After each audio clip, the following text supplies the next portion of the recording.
There is a moment, quiet, piercing, irreversible, when a person stops hoping the world will understand them. It's not dramatic. There's no audience, no applause, just silence. The kind that settles in your bones when you realize no one is coming to fix it. No one is staying up at night thinking about your pain. And in that silence, something ancient wakes up. A kind of strength that doesn't beg, doesn't explain, and doesn't need to be seen. That's the moment you stop performing and start becoming. Because the world may be indifferent, but you don't have to be powerless.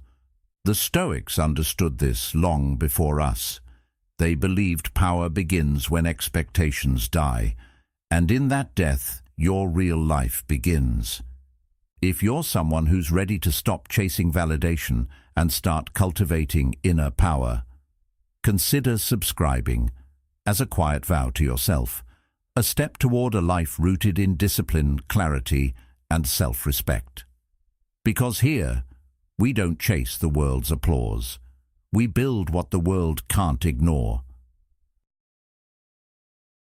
Most people carry a quiet fantasy that their suffering is visible, that if they just hurt enough, someone will step in, that maybe if they just word it right, someone will understand. It's a soft hope, often unspoken, built deep into the way we're raised. If I'm in pain, the world will care. But then life happens. Pain is ignored. Tears go unnoticed. The phone stays silent. And that's when something shifts. You begin to see the illusion for what it really is. Not a reflection of your worth, but a reflection of how consumed people are by their own chaos. Everyone is battling something you'll never fully see, just like they'll never fully see yours. And if you build your identity on being seen, you will spend your life feeling invisible. That quiet ache of being overlooked, that's not cruelty, that's reality. And if you look closely, it might be trying to teach you something important. When we're young, we believe that pain deserves recognition. We think that if we suffer, someone owes us comfort. But the truth is, life doesn't hand out medals for endurance. It doesn't send angels when you're on your knees. It just moves on. People go about their lives. Friends forget. Strangers scroll. Not out of malice, but because they're drowning in their own problems. That might sound harsh, but harsh doesn't mean untrue. And here's the strange twist. That realization, painful as it is the first step toward becoming free. Because once you stop expecting the world to respond to your pain, you stop waiting. You stop freezing your life in hopes that someone will notice you're stuck. You begin to move for reasons that have nothing to do with applause. Carl Jung once said, "The world will ask you who you are, and if you don't know, the world will tell you." But what he didn't say, what you learn through experience, is that most people don't ask because they care. They ask so they can fit you into a box that makes sense to them. They don't see you. They see their idea of you. And when you stop performing for that gaze, you finally start living for something real. There's a kind of sorrow that comes with realizing you're not the main character in anyone's story, but your own. It's not rejection. It's simply gravity. No one owes you understanding. No one is required to hold your hand through the fog. And while that can make the world feel colder, it also makes your inner world burn brighter, because now you're the one lighting the fire. No more waiting for someone to read between the lines of your silence. No more hoping that your quiet breakdown will be noticed and gently mended by someone who just happens to get it. You get it now, and that changes everything. That disappointment, the one that used to sting, becomes something else.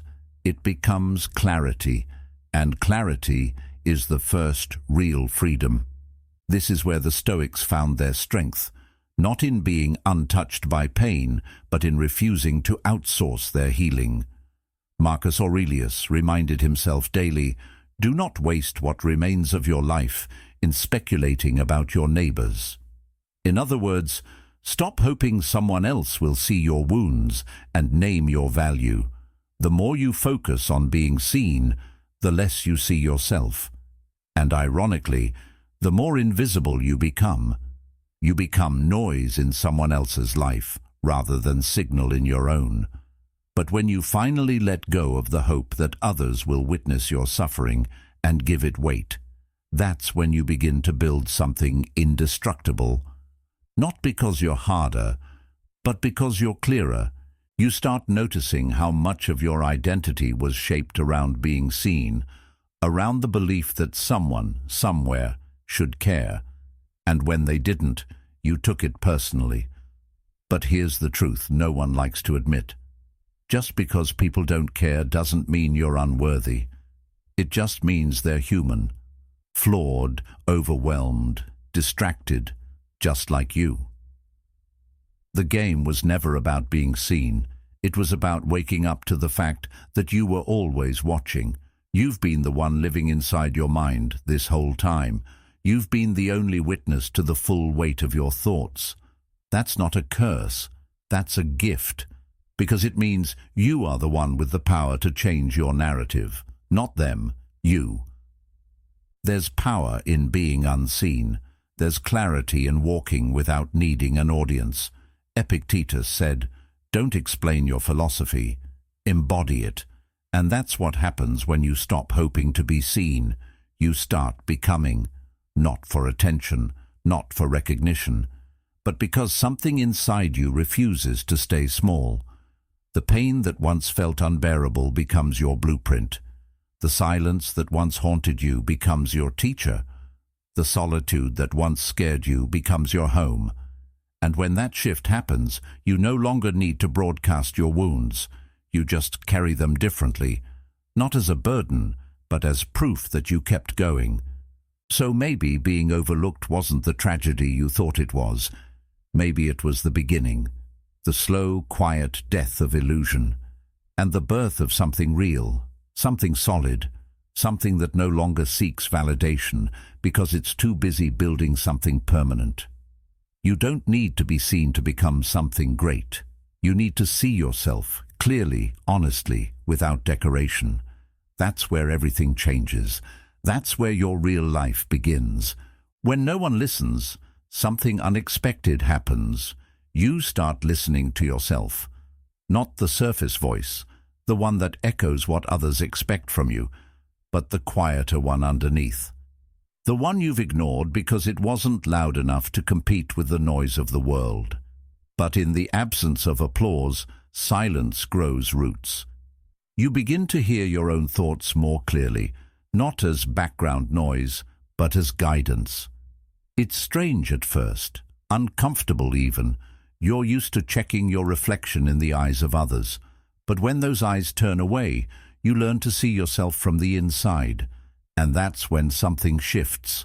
You begin to move differently, not because someone told you to, not because someone believed in you, but because you decided to show up, without witnesses, without cheerleaders, without someone holding the door open. Self-reliance doesn't arrive in a burst of confidence. It arrives slowly, often disguised as loneliness. You wake up one day and realize no one's checking in, no one's asking how you're doing. And instead of falling apart, you start building.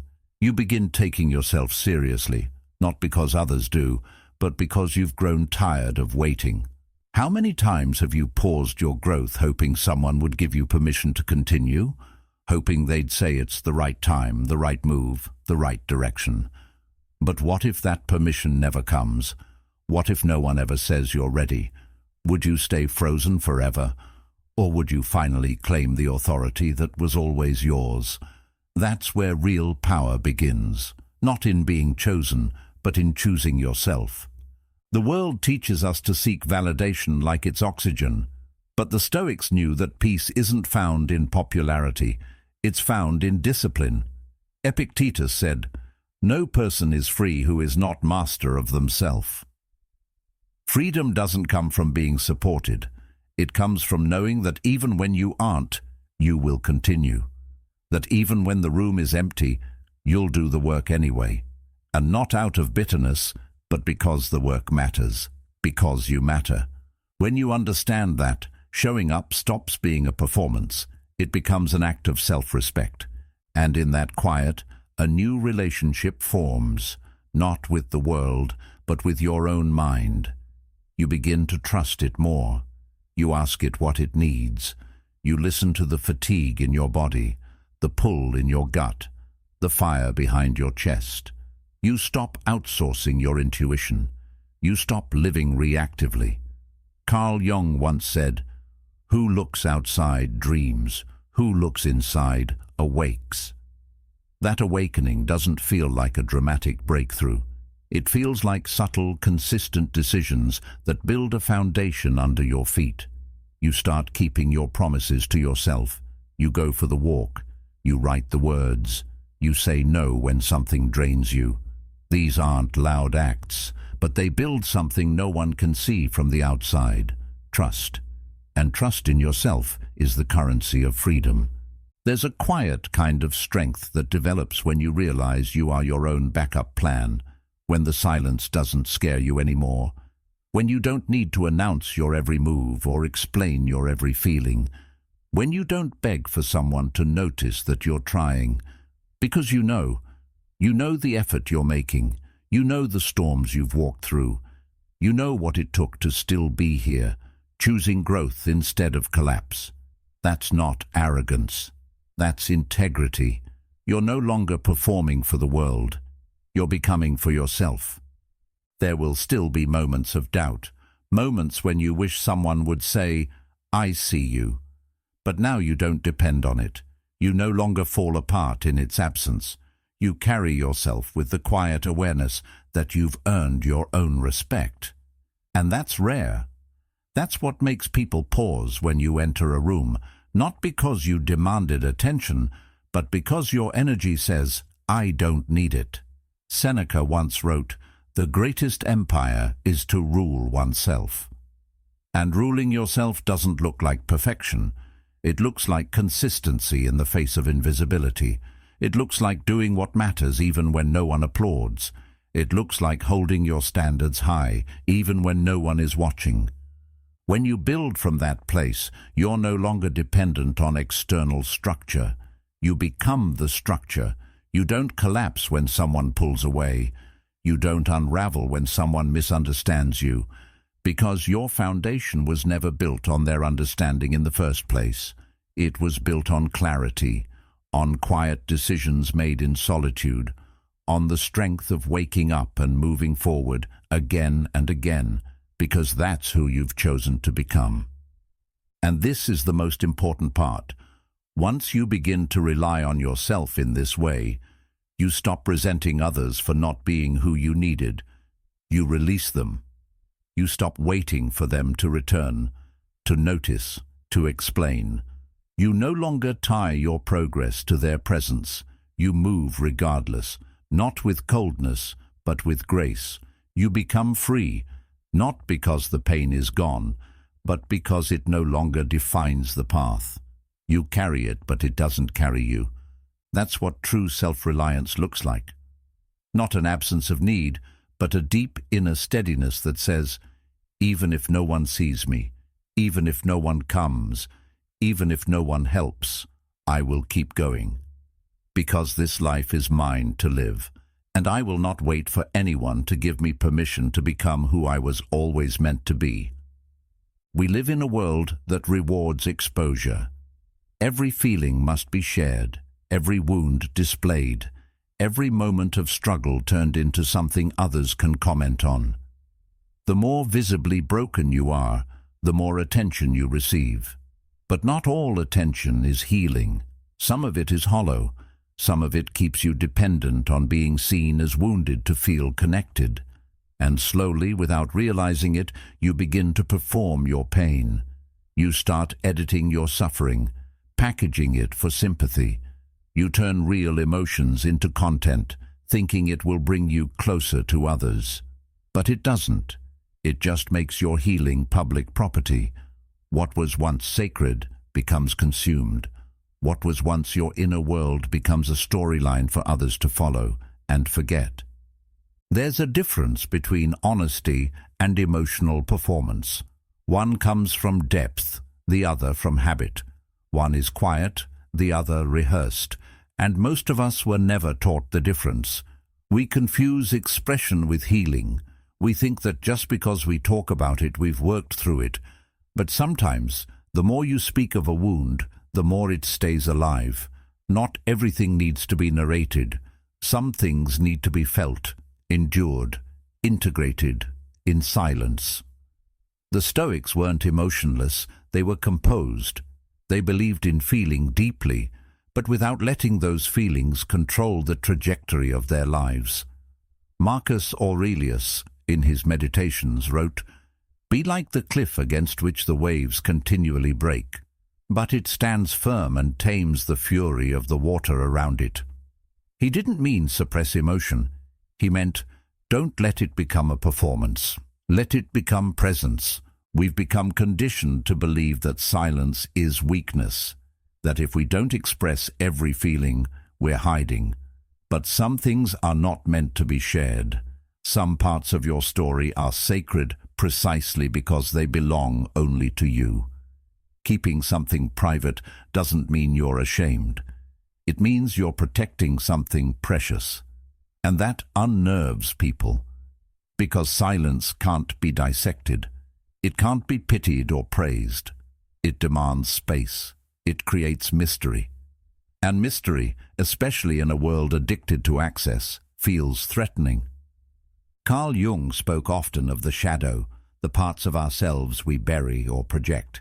But he also said, "Solitude is for me a fount of healing which makes my life worth living." The truth is, not every form of healing needs to be visible.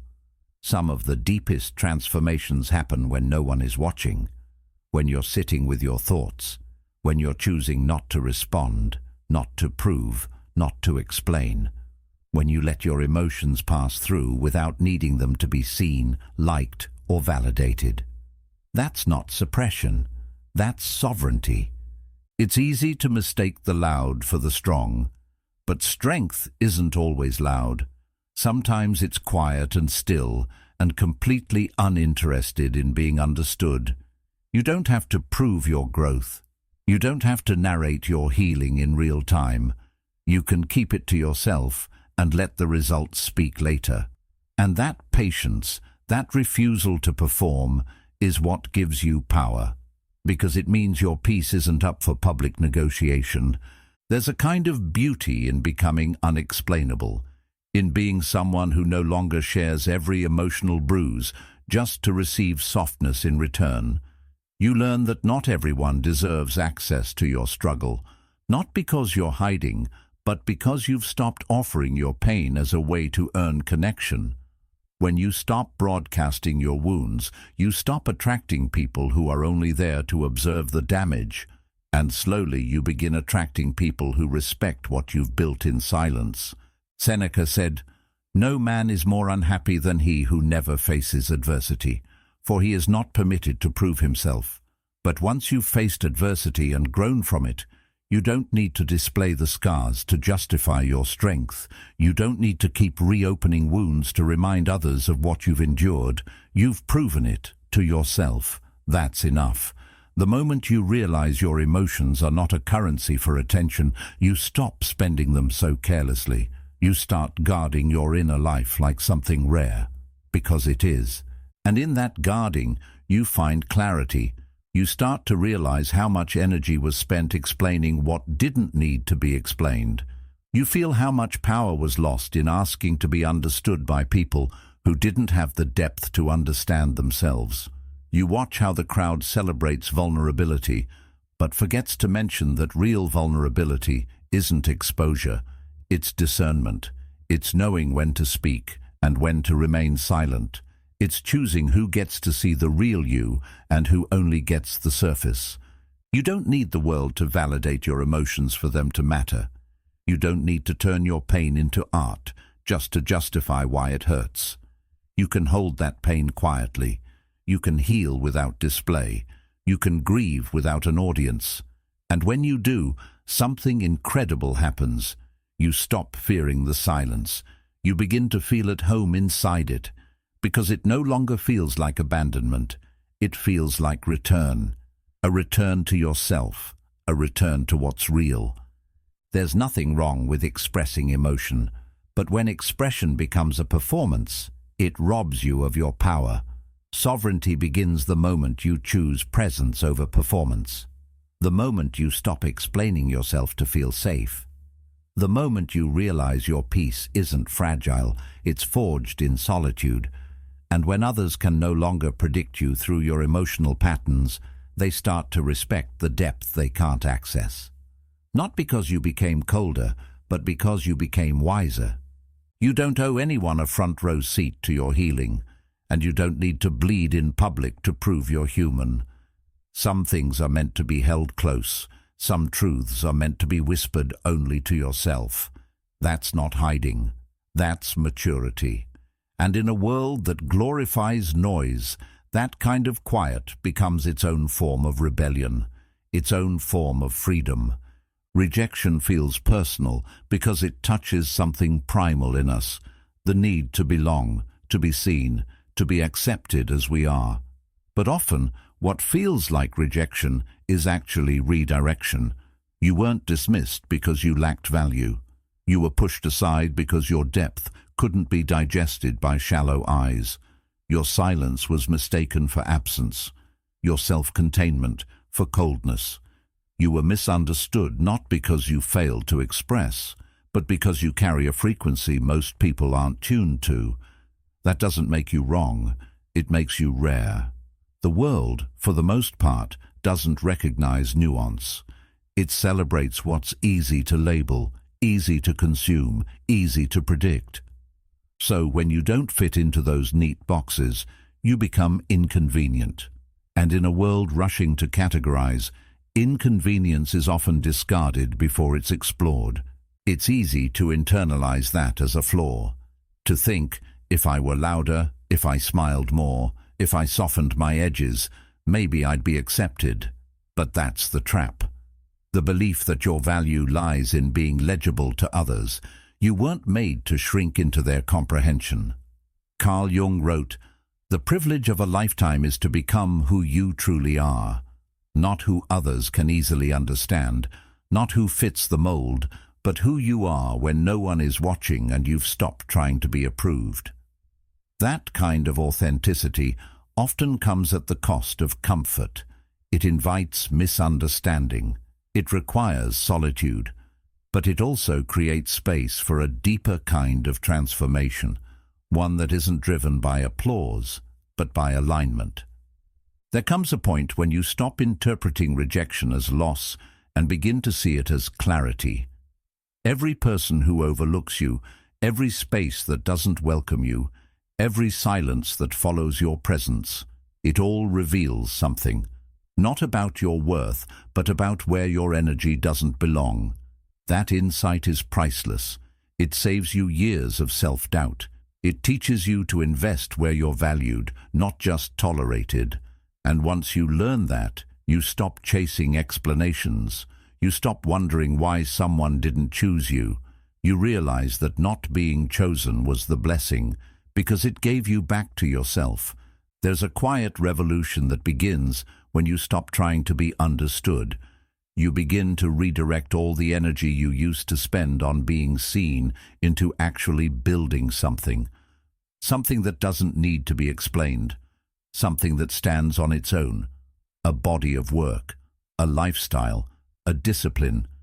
You shift from emotional scarcity, constantly trying to prove your worth, to psychological sovereignty, where your existence is no longer up for debate. That's where your center of gravity moves inward. You're not moved by approval or rattled by dismissal. You become grounded.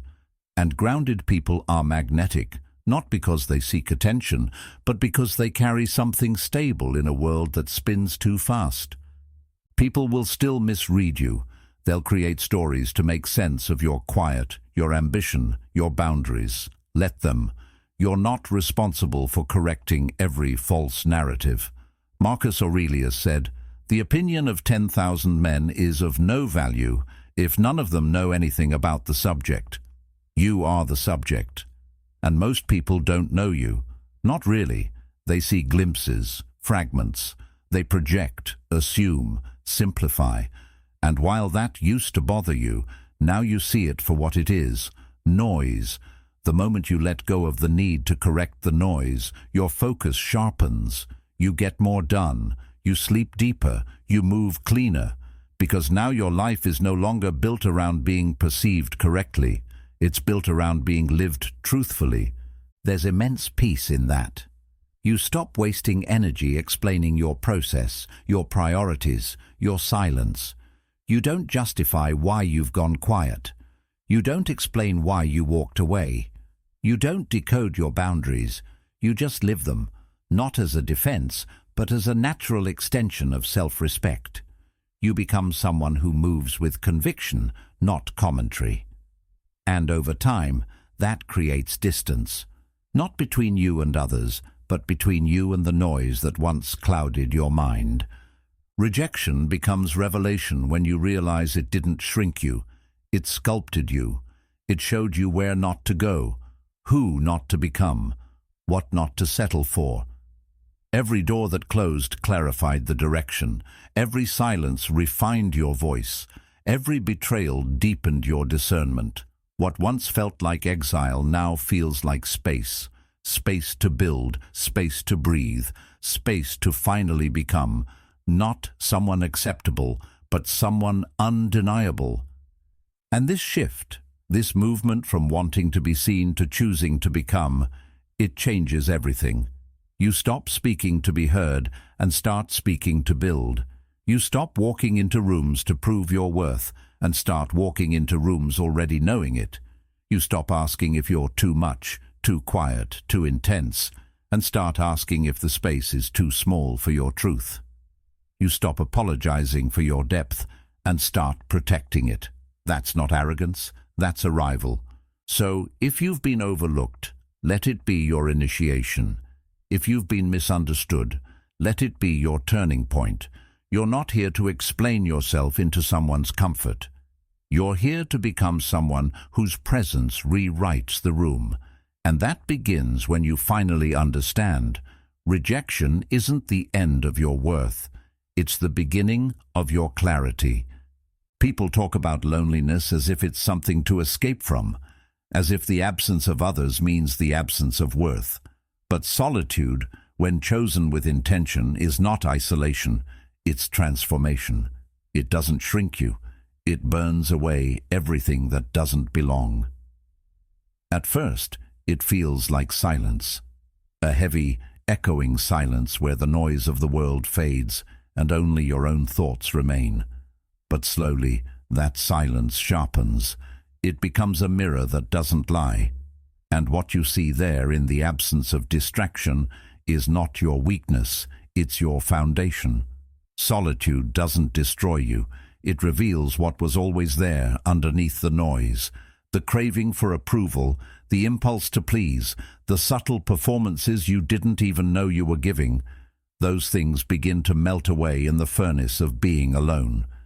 And in their place, something harder forms, something real.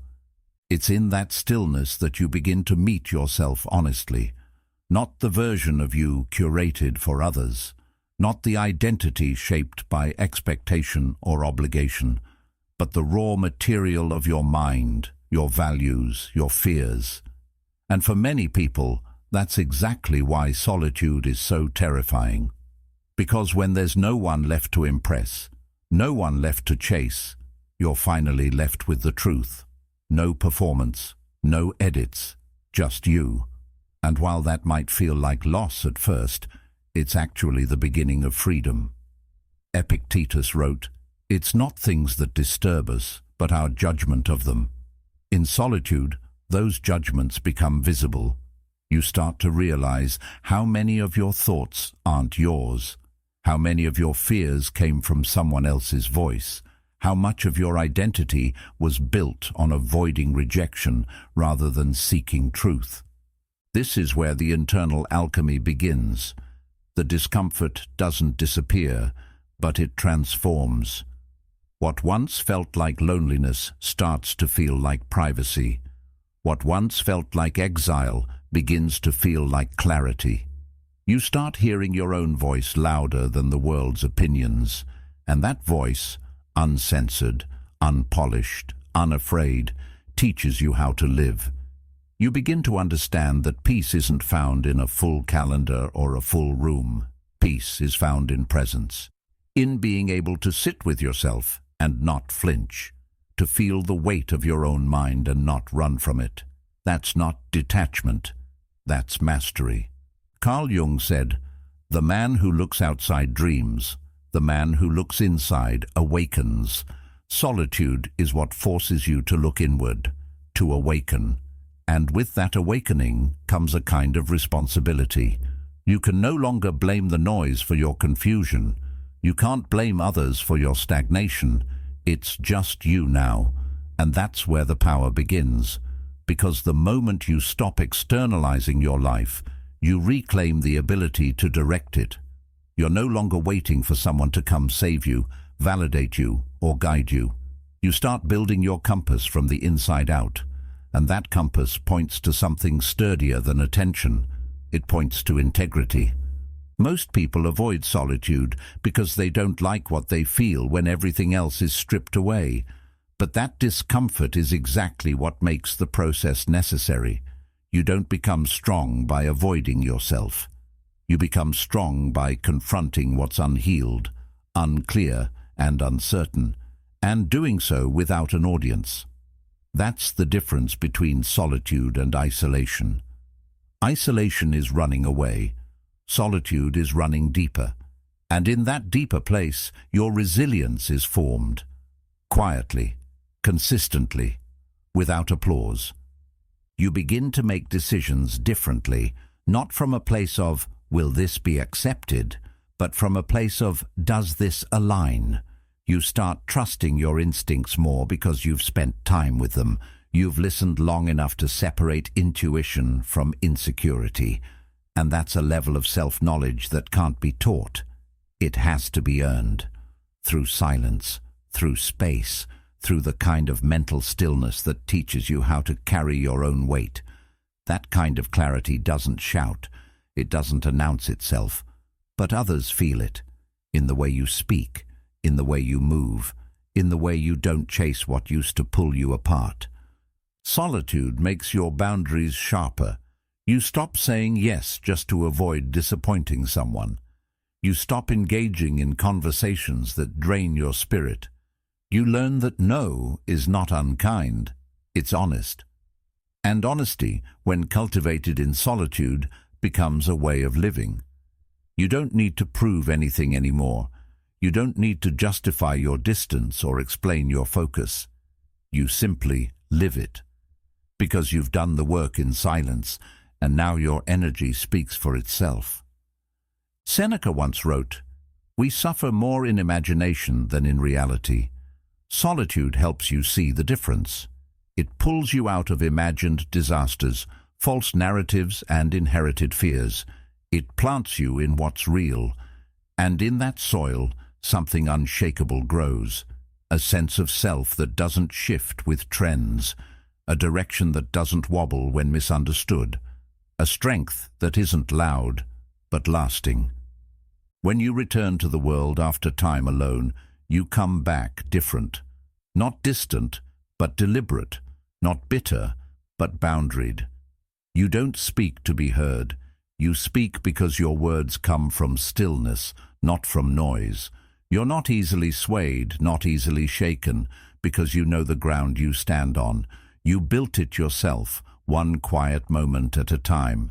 So no, solitude isn't punishment. It's preparation. It's the training ground for self-trust, self-respect, and self-direction. It's not where life ends. It's where it begins to deepen.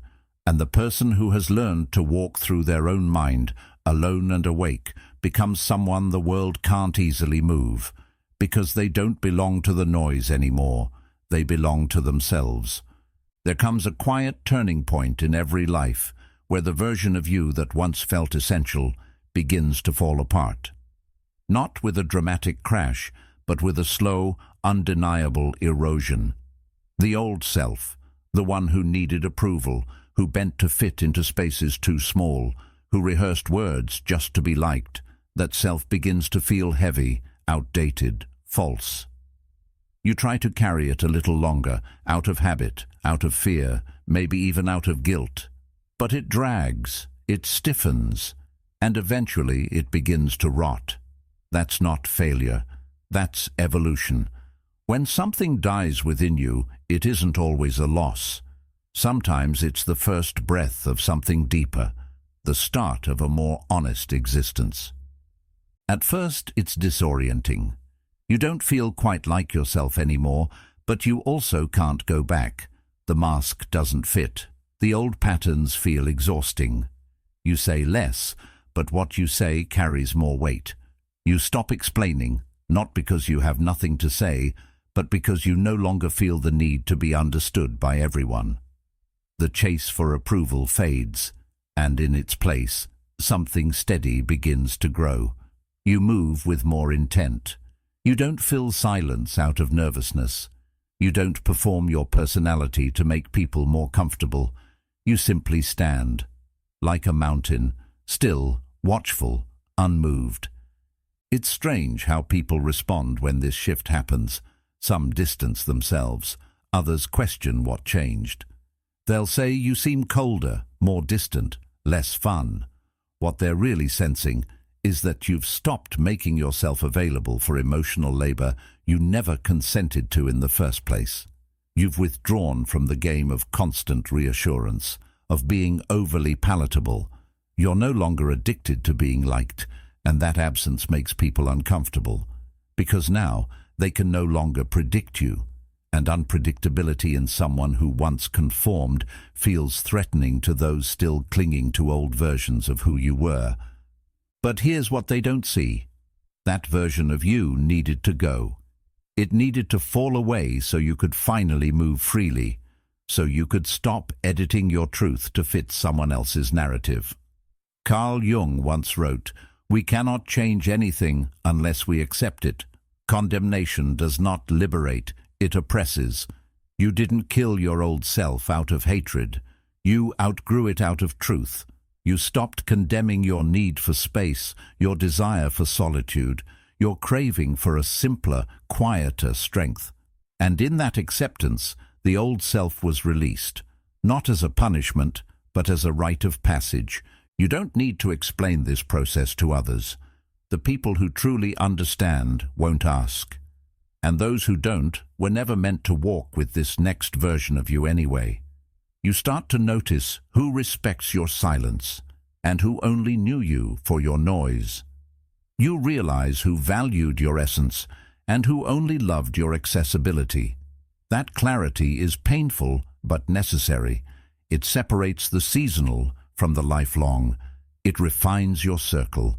It clears the emotional clutter you were too polite to discard, and it makes space for alignment. Marcus Aurelius wrote, "The impediment to action advances action. What stands in the way becomes the way." That's what the disappearance of your old self is. It feels like a loss, but it opens a path where you no longer chase connection, but attract it by being grounded.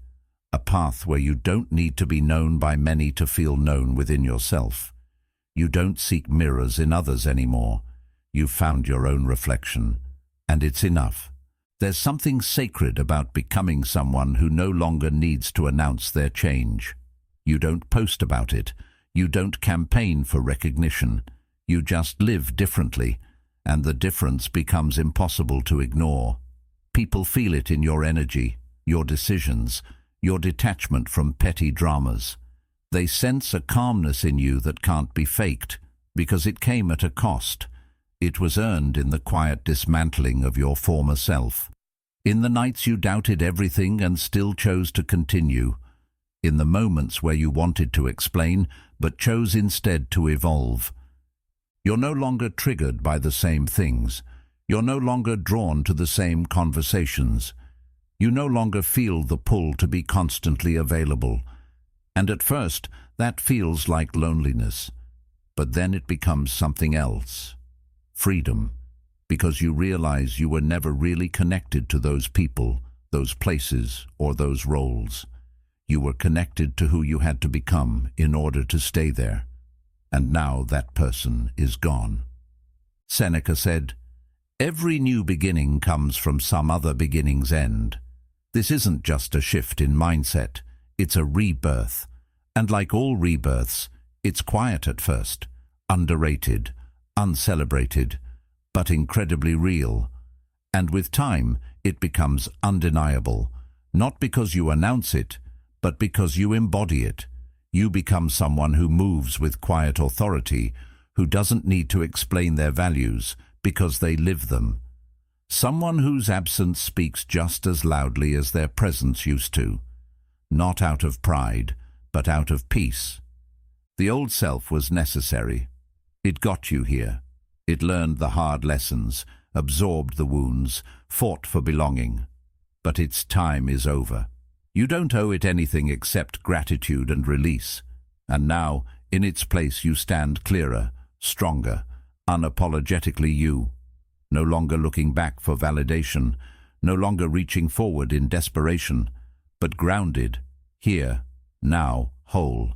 And that, more than anything, is what makes you impossible to categorize. Because you've stopped being what the world told you to be. You've become who you were always meant to be. True presence doesn't come from how much you say or how loudly you say it. It comes from how little you need to say. There's a kind of quiet power in someone who has stopped seeking validation, a kind of weight in their stillness. You feel it when they walk into a room and don't try to control the space. They simply are.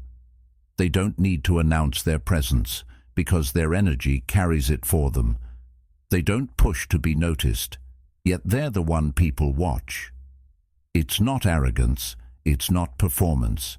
It's the confidence of someone who's no longer hungry for permission to exist.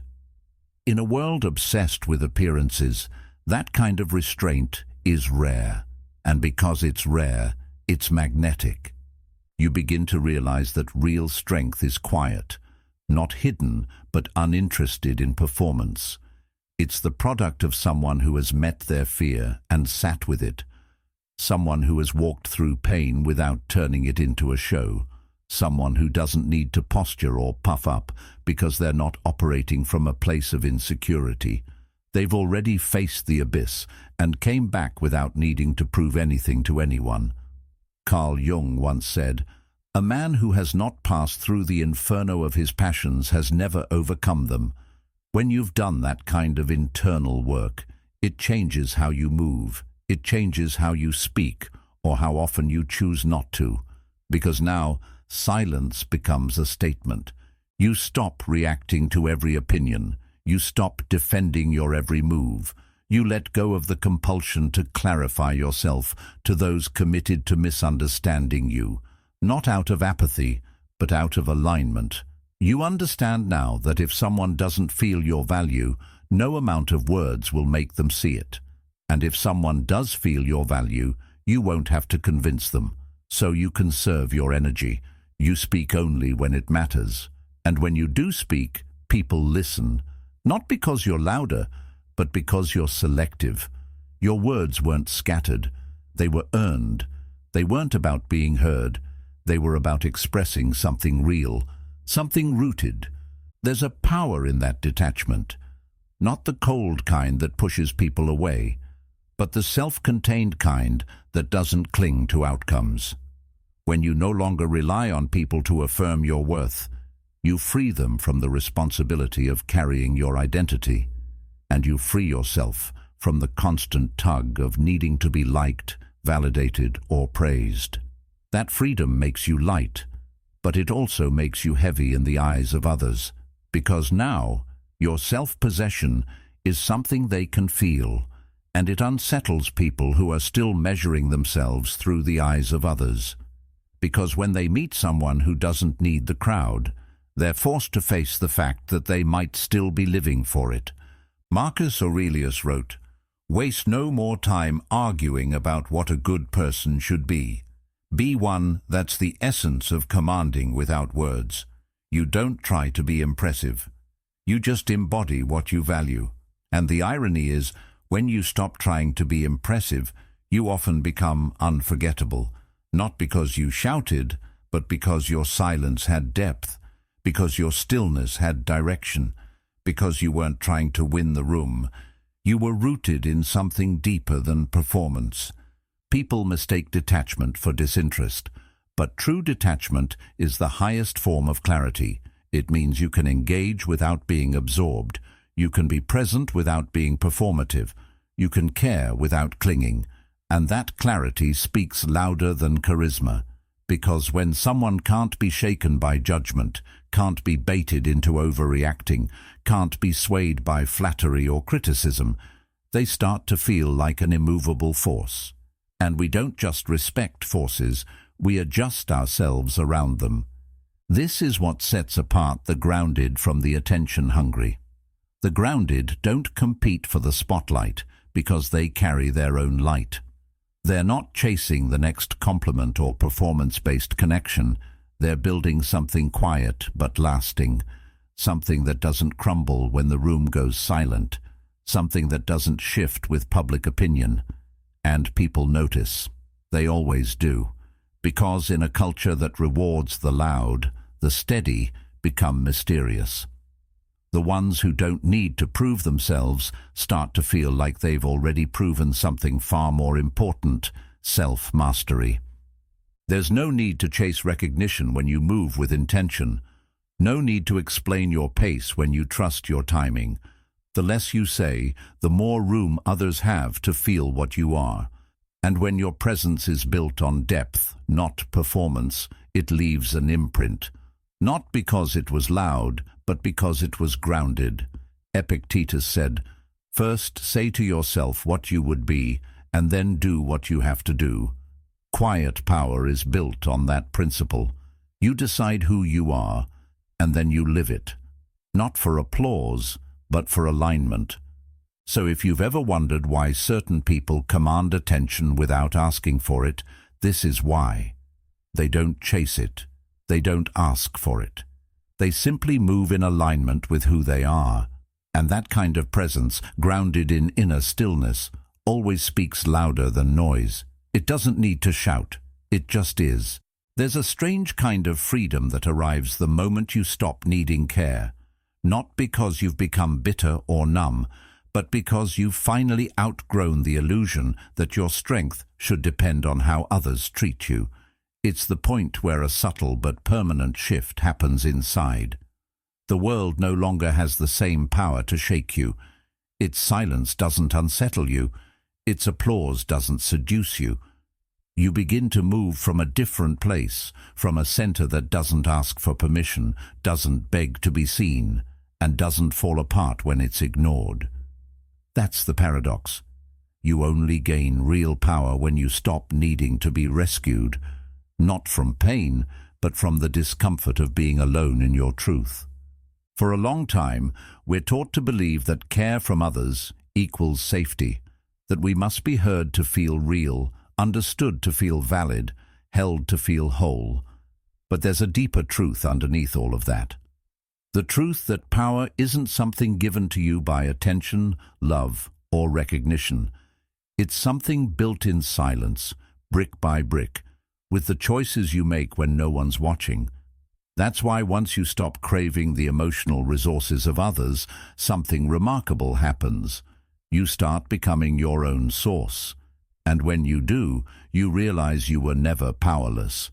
You were just waiting for permission to be strong. Carl Jung once said, "The most terrifying thing is to accept oneself completely." And that's where this new form of power begins, with acceptance. Not just of your strengths, but your fears, your darkness, your disappointment, your unmet needs. You accept that maybe they won't ever understand you, that maybe no one will love you exactly the way you've always wanted. And rather than fight it, you exhale. You stop resisting what is. You stop trying to control how others feel about you. And in that surrender, a new kind of control emerges. not over people or outcomes, but over yourself. You stop explaining things that don't need to be explained. You stop handing out pieces of your soul in exchange for temporary comfort. You no longer make yourself smaller to be digestible. You no longer bend your voice to avoid tension.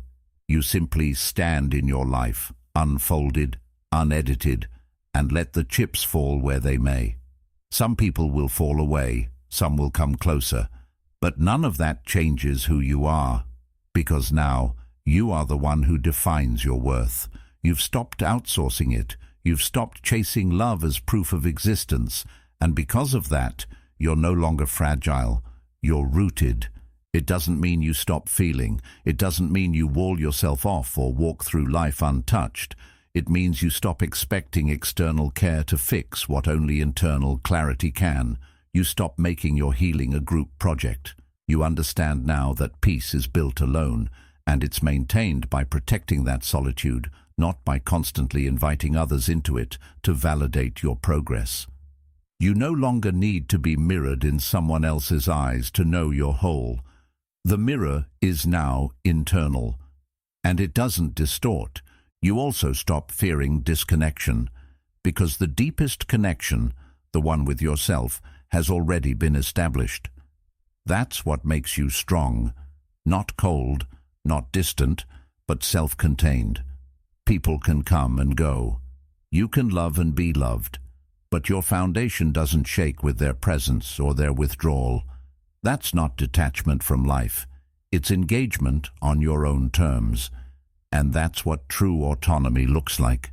You stop being a guest in your own mind. You become the architect.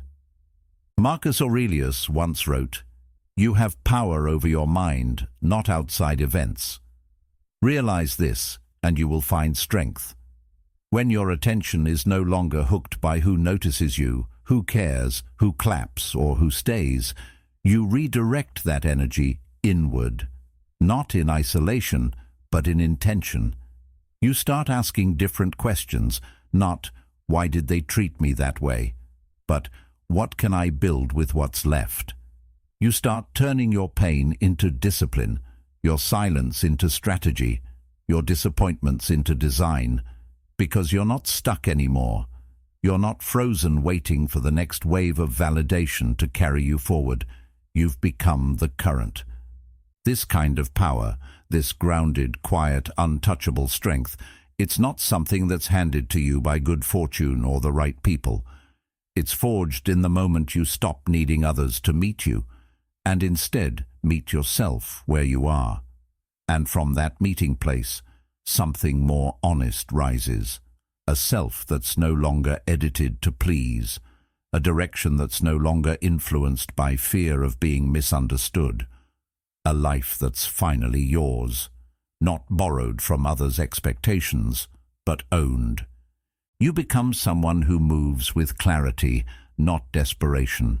Someone who can hold space for their own emotions without leaking them into every interaction. Someone who doesn't crumble when the applause stops because you never built your rhythm around their noise. You don't need to be followed to feel like you're going somewhere. You know where you're going. And that's why people start to feel your gravity, not because you demand it, but because you no longer need it. And that's rare. So when you stop needing care, don't mistake that shift for loss. It's a return, a reclaiming, a sharpening. You've taken back the most important thing, the ability to guide yourself, to walk through disappointment without folding, to be unseen without disappearing, to be misunderstood without self-abandonment. That's where everything changes. That's when life starts to move in your favor, not because the world suddenly understands you, but because you've stopped needing it to. And in that space, you become something unshakable, not because you were born that way, but because you chose it again and again, until your mind finally believed you were already enough. You don't need to be seen to become powerful. You don't need to be understood to become whole. The moment you stop waiting for the world to care is the moment you begin to shape yourself into something it can't ignore, quietly, fully, unapologetically. Every little comment, every small setback, if it all gets under your skin, you're giving away your power. The truth is, the strongest people aren't the ones who face fewer problems. They're the ones who have mastered how they respond to them. Imagine walking through life like that, untouched by gossip, unmoved by judgment, unshaken by chaos. No more spiraling into overthinking, no more losing yourself in emotional storms. Just steady composure, no matter what the world throws at you. And here's the paradox. The moment you stop letting everything disturb you, you don't become cold. You become free. You discover the kind of strength that commands respect without ever raising your voice, the kind of presence that turns setbacks into stepping stones. If this speaks to you, then consider subscribing as a choice for your growth. Think of it as planting a seed of discipline and wisdom, a small step in your own journey towards self-mastery. Because the path to becoming unshakable begins here, with the decision to grow. Think about it. Most people let external noise dictate their mood. A rude comment ruins their entire day, and a minor inconvenience is enough to trigger a wave of frustration that lingers long after the moment has passed. We are constantly handing over our peace of mind to people and situations that, in truth, do not deserve that kind of control over us. But what if you stopped letting the world pull your strings? What if nothing outside of you could touch your inner calm, no matter how loud or distracting it became? This is where true strength begins, not in controlling others, not in bending the world to your will, but in mastering yourself. Marcus Aurelius once wrote, "You have power over your mind, not outside events." Realize this, and you will find strength. When you understand that your reaction is always your choice, you take back the power that most people give away every single day. The truth is, life will always throw challenges at you. People will misunderstand you, criticize you, insult you, and sometimes even betray you. Circumstances will change without warning. But your response, that's yours. And when you stop reacting impulsively to every inconvenience, when you learn to pause and remain still, you step into a state of control that most people will never experience. This isn't about pretending you don't feel emotions, but about becoming the kind of person who doesn't let emotions run their life. Instead of being thrown around by every storm, you become the anchor in the middle of it. And isn't it true that the people who leave the deepest impression on us are those who remain unshaken? Think of someone you admire who never seems rattled. They don't need to shout to be heard, and they don't need to defend themselves at every turn. Their calmness itself commands respect. Carl Jung once said, "Your vision will become clear only when you can look into your own heart. Who looks outside dreams, who looks inside awakes." This kind of inner clarity, the kind that frees you from reacting to every little disturbance, creates a presence so powerful it cannot be ignored. Imagine being insulted in public. Most people would snap back, get defensive, maybe even lash out. But what if instead you smiled and walked away? You would not only save your own peace of mind, but you would rob the other person of the power they were hoping to gain over you. They expected to control you with their words. By refusing to play the game, you've already won. This is why detachment is so powerful. It leaves the other person confused, unsettled, and without control. Meanwhile, you walk away untouched, undefeated, stronger than before. This way of living changes everything. It doesn't mean you become cold or indifferent. It means you refuse to waste energy on things that don't matter in the long run. Seneca once wrote, "We suffer more often in imagination than in reality." How many times have you replayed an insult in your head long after it was spoken? How many nights have you lost to overthinking something small that, in the bigger picture, holds no weight at all? When you learn to act as if nothing bothers you, you stop giving away days, weeks, even years of your life to things that don't deserve them. Think about failure, for example. For some people, failure crushes their spirit. It makes them question their worth, and many never recover. But for those who master detachment, failure is not a personal defeat. It's information, it's feedback, it's a lesson disguised as a setback. They don't let failure define them, they use it to sharpen themselves. And because of that, they rise faster and stronger than those who get stuck lamenting what went wrong. This is what separates the resilient from the broken, the ability to see failure as part of the process, not the end of the story. Pressure works the same way. Life will place you under pressure again and again. Some people break, others fold, but the ones who thrive are those who prepare their minds beforehand. They don't expect smooth sailing, they expect resistance. Epictetus taught, "It's not what happens to you, but how you react to it that matters," and he was right.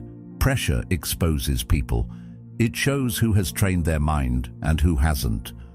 If you can remain calm in the middle of chaos, you gain an advantage most people will never know. But calmness doesn't come from wishing for an easy life. It comes from training. Just as muscles grow by facing resistance, your mind becomes unshakable by facing difficulty without giving in to it. Every time you choose silence over an argument, every time you choose patience over frustration, every time you choose clarity over confusion, you are strengthening yourself. These small moments, repeated daily, are what build the armor that protects you from being torn apart by the noise of the world. And there's something almost magnetic about people who carry this kind of armor. Others are drawn to them without even understanding why. It's because they embody a mystery. They're not easily read, not easily shaken, not easily provoked. In a world where everyone is desperate to be heard and validated, someone who moves calmly, silently, and without the need for approval is captivating. People look up to them because they cannot figure them out. They wonder, how does nothing seem to touch them? How do they stay so composed while others fall apart? Silence is one of the most powerful tools in this way of living. Most people can't handle silence. They rush to fill it with words, explanations, justifications. But when you remain silent, you hold the power. You observe, you listen, you watch people reveal themselves without giving away anything of your own. Silence unsettles people because it leaves them with their own thoughts. It forces them to confront themselves while you remain steady. Aristotle once observed, "Knowing yourself is the beginning of all wisdom." And silence is one of the fastest ways to come closer to that knowledge. The more you learn to stay silent when provoked, the more you disarm others. Insults lose their sting. Criticism loses its grip. Even praise doesn't sway you too much, because you've learned that your worth is not built on the words of others. And when you are no longer controlled by words, you free yourself from one of the most common chains in human life, the need for approval. Approval is one of the greatest traps. We are conditioned to chase it, to live for it, to measure our worth by it. But the moment you stop needing everyone's applause, you become free. Plato once said, "The man who has a good character does not need the approval of others." And that's the truth. The need for constant validation makes you fragile. It makes you bend to fit other people's molds. But when you detach from that need, you walk your own path unapologetically. You stop asking for permission to live. Of course, none of this means ignoring criticism entirely. There's wisdom in listening, but the key is filtering it through logic, not emotion. Some criticism helps you grow. Some is just noise. The strong person knows the difference. They accept what's useful, discard what's not, and move forward without overthinking. The weak person reacts to all criticism as if it were a personal attack, wasting energy defending themselves from words that don't deserve it. By filtering criticism calmly, you remain untouchable. And when you look closely, you see the same principle at work in every great mind of history. Socrates endured accusations and mockery with calmness that confused his enemies. Seneca remained composed while living under the shadow of emperors who could end his life at any moment. Jung explored the depths of the psyche, reminding us that the unconscious only controls us if we refuse to face it. These thinkers knew that power lies not in changing the world outside, but in mastering the world within. This is why letting go of what you can't control is the ultimate freedom. So much of our suffering comes not from events themselves, but from the stories we tell ourselves about them. We cling to expectations, demand that life unfold exactly as we planned, and suffer when it doesn't. But life was never meant to be fully under our control. Like a river, it flows with its own rhythm. Seneca wrote, "We are more often frightened than hurt, and we suffer more from imagination than from reality." The moment you stop fighting against what is beyond your control, you stop creating unnecessary pain for yourself. And what about those everyday irritations that test you constantly? Traffic, delays, unexpected changes. These small things are opportunities. If you can practice letting go in these moments, you'll build the strength to handle the bigger storms when they arrive. The discipline to stay calm when it matters most starts with the discipline to stay calm when it matters least. Over time, something remarkable happens. You realize that emotional control isn't about suppressing your feelings. It's about guiding them. You still feel joy, sadness, even anger, but they no longer control you. They serve you, not the other way around. And that's the difference between someone who's easily shaken and someone who's unshakable. So remember this: the world will never stop testing you. There will always be insults, setbacks, disappointments, and pressures. But you don't have to crumble under them. You can choose composure. You can choose calm. You can choose strength. Master yourself, and nothing outside of you will ever have the power to master you again. Do you know why it hurts so much when someone disrespects you? It's because, often without realizing it, you've handed them the power to define your worth. Their words or actions dig into you because you let them touch something sacred, the way you see yourself. The moment you react in anger, defensiveness, or despair, you've given them ownership of your emotions. And in that instant, you've surrendered control. But what happens when you refuse to react? What happens when you let their words pass through you like wind through an open window? Something remarkable occurs. You take back your power. You stand firm in yourself, unshaken by their attempts to provoke. And in doing so, you not only rise above them, but you quietly unsettle them, because their expected outcome, your reaction, never comes. This is why the strongest people often appear untouchable. It's not that they never feel insulted, it's that they have chosen not to let insults define them. Epictetus once said, "If someone speaks ill of you, do not make excuses, but say, 'He was ignorant of my other faults,' or 'he would not have mentioned these alone.'" His point was not arrogance, it was freedom.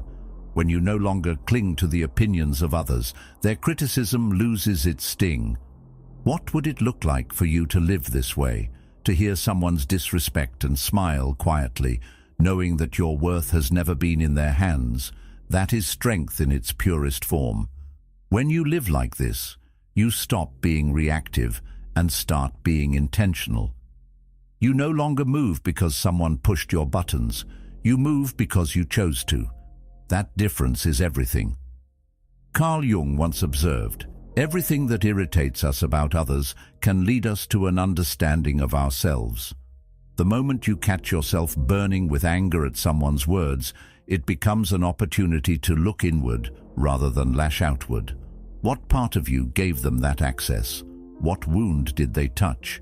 And do you want to keep letting that wound be exposed to every careless passerby? Or will you choose to heal it by no longer giving them that kind of power? Consider the way an insult works. An insult is not an objective truth. It's a projection, a string of words aimed at you in hopes of stirring a reaction.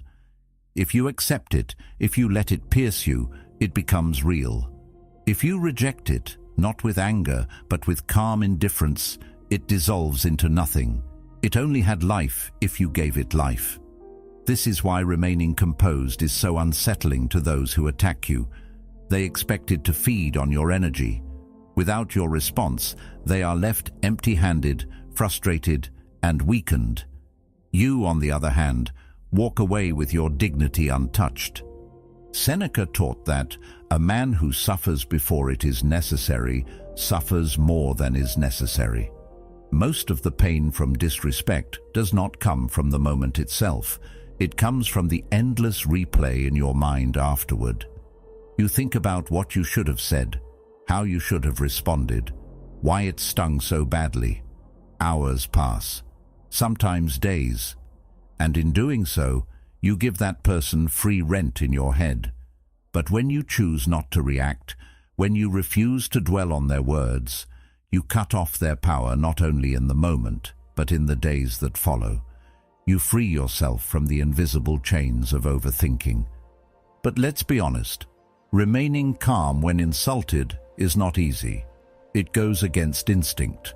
Our pride wants to defend itself. Our ego demands recognition. Yet strength is not found in satisfying the ego. Strength is found in choosing silence over impulse, clarity over noise, restraint over retaliation. The irony is that by not defending yourself, you actually defend yourself better than any words ever could. Your stillness says, "I am beyond this," and that message is louder than any shout. Think about the most powerful figures in history. The ones who left lasting impressions were not those who barked back at every critic, but those who maintained composure in the face of chaos. They were unbothered not because they didn't face attacks, but because they understood the futility of reacting to them. Aristotle once said, "The more you know, the more you realize you don't know." Wisdom brings humility, and humility allows you to step back and realize most criticisms say more about the speaker than about you. There's a strange kind of dominance in not responding. When someone throws words at you expecting a fight and you give them nothing, you create an imbalance. They stumble, unsure of what to do with your silence. In their eyes, you become untouchable. You hold the higher ground, not by conquering them with force, but by refusing to even enter the battlefield. This is the kind of quiet power that draws respect, even from those who try to provoke you. Of course, none of this means you don't care about anything. Detachment is not the same as indifference. It doesn't mean nothing matters to you. It means you carefully choose what does. Socrates was once asked how to maintain peace of mind, and his answer was simple: stop caring about things that don't matter. When you understand that most disrespectful comments belong in that category, you stop giving them your energy. And in doing so, you save your strength for what truly deserves your attention. But what about the times when criticism does carry truth? This is where discernment comes in. Not every harsh word is worth ignoring. Some contain valuable insight if you are willing to hear it without emotion. The key is to listen with logic, not with pride. Take what serves you, discard the rest, and keep moving. This way, you turn even disrespect into an opportunity for growth. You show that you are not only unshaken, but also wise enough to use every experience as a stepping stone. And this is where the practice becomes transformative. Each time you resist the urge to react, you reinforce the idea that your emotions are yours alone to command. Each time you let an insult slide without response, you build a stronger shield around your inner world. Each time you choose calm, you make calm more natural. Over time, it stops being an effort and becomes who you are. You become the person who cannot be easily rattled, the one others look to when storms arrive, the one who radiates quiet confidence without ever needing to prove it. Marcus Aurelius lived surrounded by critics, enemies, and pressures unimaginable to most of us. Yet in his writings, he constantly reminded himself that their words had no power unless he chose to give them power. He trained his mind daily to see insults as the buzzing of flies, annoying perhaps, but not worth losing peace over. And this is the same training you can apply to your life. It doesn't happen overnight. It is built in moments, in choices, in the discipline of holding back when you want to lash out. The next time someone disrespects you, pause. Let the moment pass without surrendering your composure. Notice how the power shifts instantly. Notice how free you feel walking away with your dignity intact. Notice how strong it feels to not be controlled by someone else's words. That strength, that freedom, is what it means to live unbothered. Because in the end, disrespect only has the power you give it. And when you stop giving it power, you stop being a victim of it. You become the one who chooses, the one who decides, the one who remains steady no matter what storms rise against you. This is the quiet strength of the unshakable mind, and it belongs to anyone who dares to claim it. Picture someone insulting you in public. The natural impulse is to fire back, to defend yourself, maybe even to raise your voice so that everyone watching knows you will not be humiliated. That instinct comes from pride, from the need to prove yourself in the eyes of others. But what happens if you don't? What happens if you simply smile and walk away? The person who tried to sting you suddenly finds themselves powerless. They expected a reaction. They wanted to see you lose control. And when it doesn't come, they are left unsettled, confused, wondering why their words couldn't pierce you. What they don't realize is that in that moment, the true balance of power has shifted. They revealed their weakness by needing a reaction, while you revealed your strength by refusing to give one. This kind of restraint isn't weakness, it's mastery. It's the difference between someone who is easily manipulated and someone who commands themselves so completely that no one else can. Seneca once said, "The greatest remedy for anger is delay." By delaying your reaction, even for a moment, you change everything. Anger thrives on immediacy. It grows when it is fed instantly. But when you pause, when you let the moment pass without acting, anger starves and disappears. That is why walking away from an insult is not running. It is choosing not to waste energy on something unworthy of it. It is a statement that says, "I am not owned by your words." And think about what that kind of presence communicates to everyone around you. People watching might expect a fight, a sharp comeback, maybe even a heated argument. But when you remain calm, when you walk away with quiet dignity, you create a lasting impression. You become someone different in their eyes, someone who carries authority without needing to prove it. The loudest person in the room rarely commands respect. Respect is earned by the one who doesn't need to shout, because their composure itself speaks louder than words. This is the power of detachment. It doesn't mean you no longer feel emotions. It doesn't mean you become numb or cold. It means you are no longer ruled by emotions when they appear. You feel them, but you do not bow to them. You see the insult.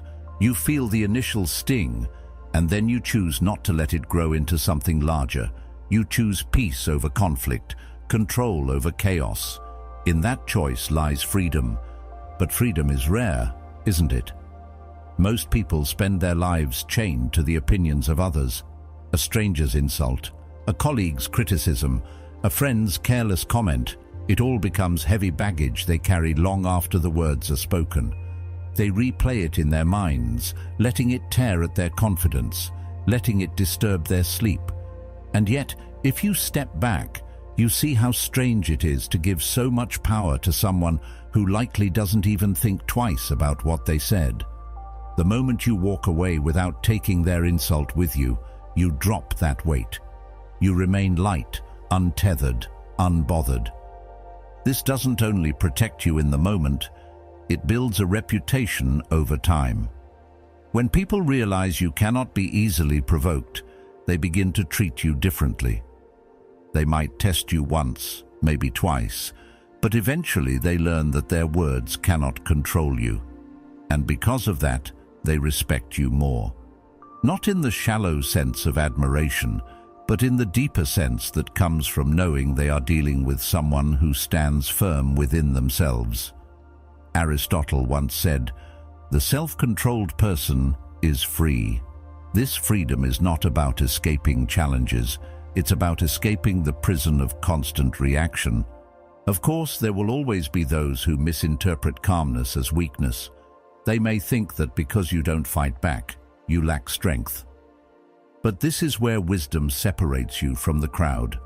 Realize that true strength is not measured by how loudly you respond, but by how little you need to.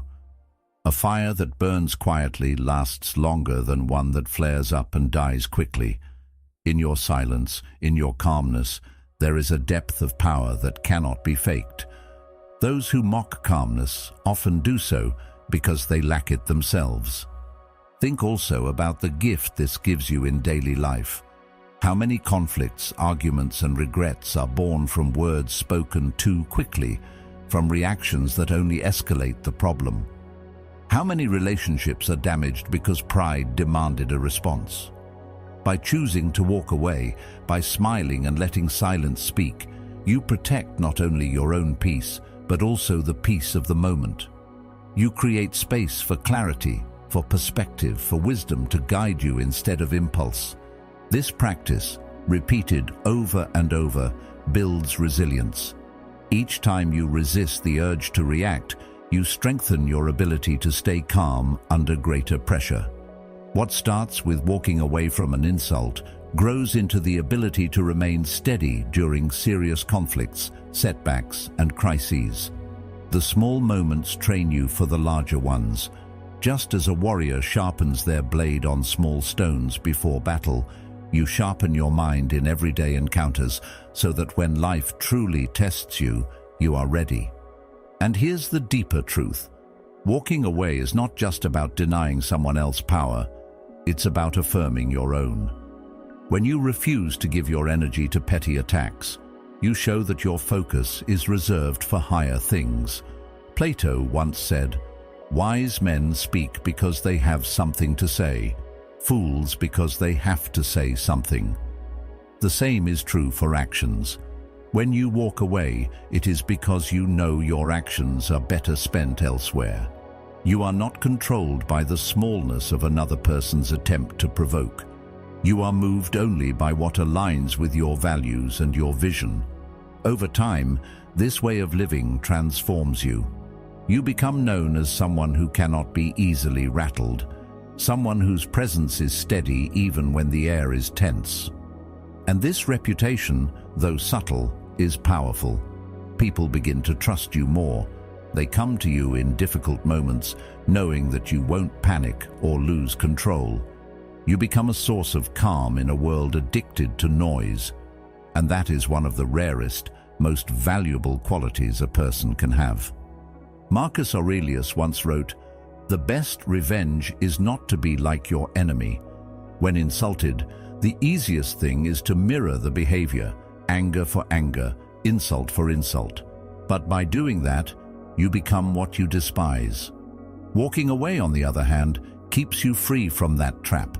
It keeps you aligned with your higher self, the self that does not stoop to the level of pettiness. That is why walking away is not surrender. It is victory. It is proof that you belong to yourself and no one else. So picture it again. Someone insults you in public. They wait for the rise, the explosion, the chaos. But instead, you smile gently and walk away. They are left with their own words echoing in the silence, unsettled by your composure. And you? You leave with your dignity, your peace, and your power intact. That is the art of living unbothered. That is what it means to carry strength quietly, to choose freedom over reaction, to act as if nothing bothers you, and in doing so, to make it true. And isn't that the secret? True dominance isn't about shouting louder, about being the most dramatic or explosive voice in the room. It's about not needing to react at all. The strongest presence isn't the one who tries to fill every silence with noise, but the one who can sit in silence without flinching. Think about the times you've walked into a space and noticed someone who hardly spoke, yet everyone was aware of them. They didn't raise their voice, they didn't force their opinions, and yet their composure alone commanded attention. That is real strength. It is not found in volume, but in restraint. When you no longer feel the urge to prove yourself with words, when you no longer let every challenge pull you into conflict, you start to embody a power that doesn't need to be announced. It simply exists. Most people confuse reaction with strength. They believe that to prove themselves, they must respond to every insult, defend every opinion, or force others to recognize their value. But this constant need for reaction reveals fragility rather than power. If someone can pull you into a fight with a few words, then they control you. If you need to shout to be heard, then you haven't yet cultivated the kind of presence that speaks on its own. Marcus Aurelius once wrote, "The best answer to anger is silence." He understood that silence often carries more weight than any speech, because it demonstrates mastery of the self. In silence, there is no loss of energy, no wasted words, no exposure of weakness. It's a shield that protects your dignity and reflects your strength. When you stay calm, people notice. They may not say it out loud, but they feel it. In fact, it unsettles them. We live in a world where outrage and loudness are the norm. When someone refuses to play that game, it creates a shift. Imagine someone insulting you, expecting you to react, and instead you remain still, even composed. They will often double down, pushing harder, trying to find the crack in your calm. But as each attempt fails, it is not you who is weakened, it is them. They become desperate for a reaction, and the more desperate they become, the clearer it is that you hold the power. This is the paradox of dominance. The one who cares less about appearing dominant often ends up with the most control. This is not about passivity, it's about control. To need no reaction does not mean you never act. It means you choose when and how to act with precision. A person who reacts to everything is predictable, easily manipulated. A person who acts sparingly and deliberately, however, is dangerous in the best way. People cannot anticipate them, they do not reveal their cards, and that unpredictability itself becomes power. Socrates, facing trial and eventual death, did not lash out against those who condemned him. He remained calm, thoughtful, steady. Even in defeat, his composure became his legacy. His silence in the face of injustice spoke louder than any argument could have. The strongest presence in the room, then, is not the one scrambling for attention.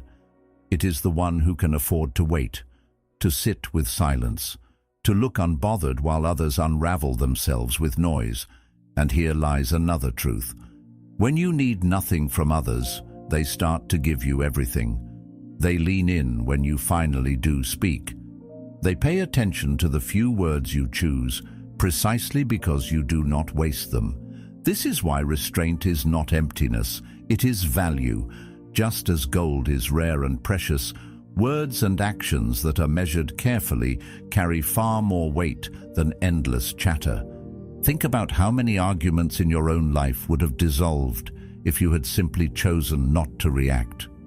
How many battles have you fought that left you exhausted, but changed nothing? How many times have you been pulled into someone else's chaos, only to realize later it wasn't worth a single moment of your energy? Now imagine the freedom of walking away from all of that, not because you are weak, but because you are strong enough to choose peace over chaos. Epictetus taught, any person capable of angering you becomes your master. He can anger you only when you permit yourself to be disturbed by him. Every reaction gives away power. Every silence takes it back. When you build this habit, something profound begins to shift inside you. At first, it feels uncomfortable not to respond. Your ego resists. It wants to defend itself, to fight back, to prove something. But with practice, that discomfort fades, and in its place comes confidence, a quiet, unshakable confidence. You no longer need to be understood by everyone. You no longer need to explain yourself at every turn. You realize that your worth is not fragile. It does not shatter when someone questions it. And the more you live this way, the more natural it becomes. What once required effort becomes second nature. You embody calmness as a way of life. And here is where the world begins to treat you differently. People cannot provoke what does not react. They cannot control what does not bend to them. They may try, they may push, but eventually they learn that you are a wall, steady and unshaken. And because of that, they begin to respect you more. Even those who dislike you cannot help but recognize that you are not swayed by their efforts. In a strange way, your refusal to react forces them to see you as someone who is above the noise, someone whose center lies deeper than surface-level conflict.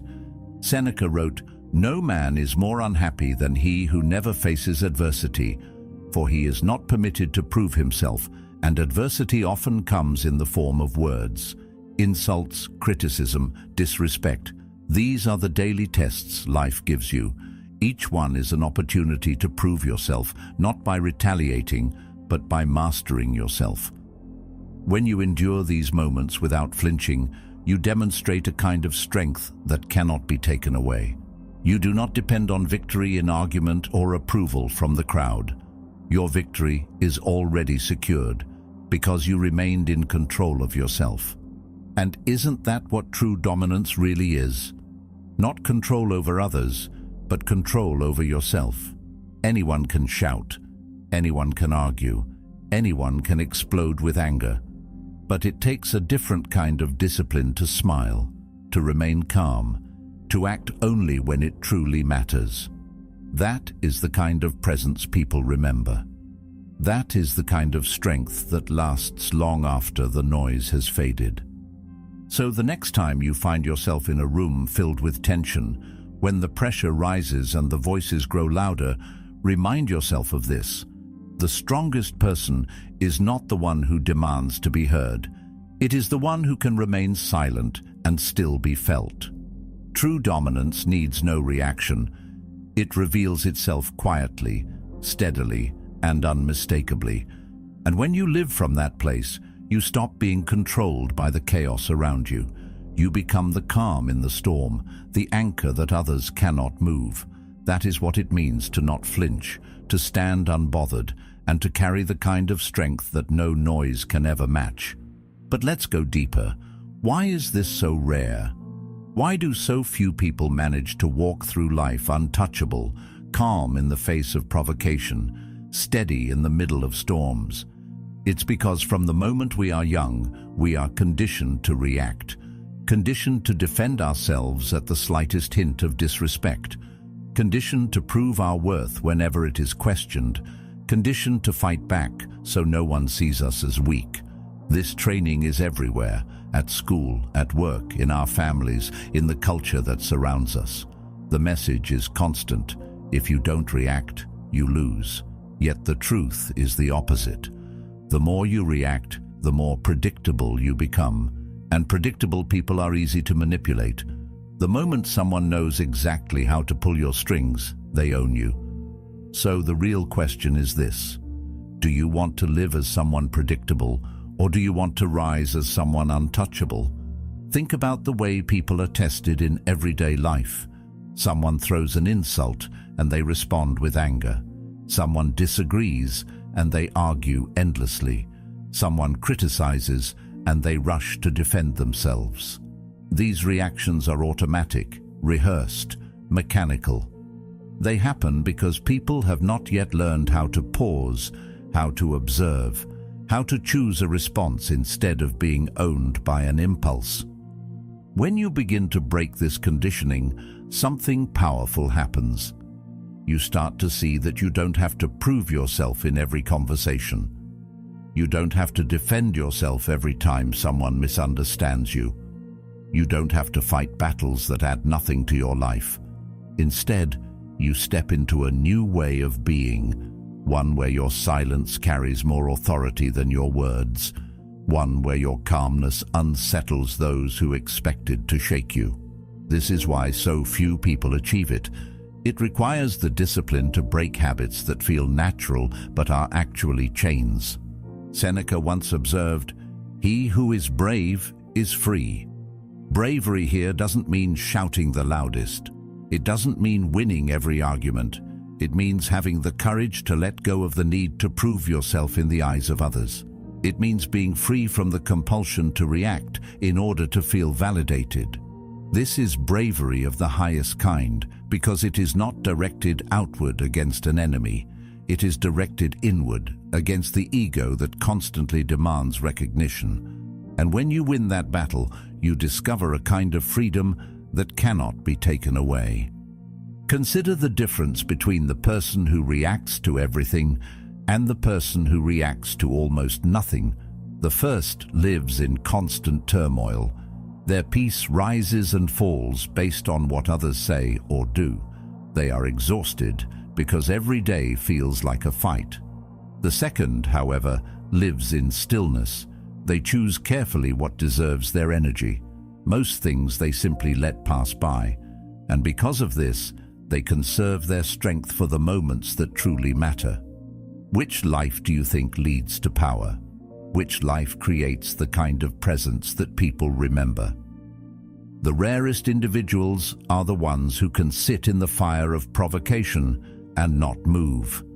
They do not let another person's words dictate their state of mind. They do not need to prove anything in order to feel secure. They are unpredictable, not in the sense of being chaotic, but in the sense of being beyond control. People who rely on provoking others to gain power have no strategy for someone who refuses to play the game. When you cannot be predicted, you cannot be controlled. And when you cannot be controlled, you are free. But this kind of freedom takes training. It does not arrive overnight. It is built in the small moments when you choose not to respond, when you notice the urge to defend yourself and instead let silence carry your answer, when you feel anger boiling but allow it to pass without spilling it on anyone else. Over time, these small choices rewire the way you move through the world. They transform you from someone reactive into someone steady. And the transformation is visible. People will notice that you are not like the rest. They will sense your calmness and feel both respect and confusion because you do not follow the script they expect. Socrates himself lived this principle. When accused unjustly, when mocked, when put on trial for his life, he remained calm. He did not beg. He did not rage. He did not collapse into fear. His composure was his defense. And in the end, though his body was condemned, his spirit was untouchable. His restraint turned what could have been humiliation into a lesson for all of history. This is what happens when you refuse to let others dictate your reactions. You shape not only the moment, but also the legacy that follows you. And isn't that the irony? We are trained to believe that reacting proves our strength, when in reality, it only shows our weakness. It reveals exactly where we can be controlled. It tells the world, if you want to move me, here's how. But when you stop reacting, when you cultivate the art of calmness, you close that door. You give no one the manual to your emotions. Instead, you keep your power close, within yourself, unshakable and unseen, until you choose to reveal it. That is what it means to be untouchable. Not that nothing ever happens to you, but that nothing owns you when it does. Plato once said, "The first and best victory is to conquer self." This victory does not come with applause. It comes quietly, in the moments no one else notices. It comes when you let go of the urge to answer back, when you refuse to waste your peace on battles that do not matter. It comes when you realize that the greatest strength is not found in controlling others, but in controlling yourself.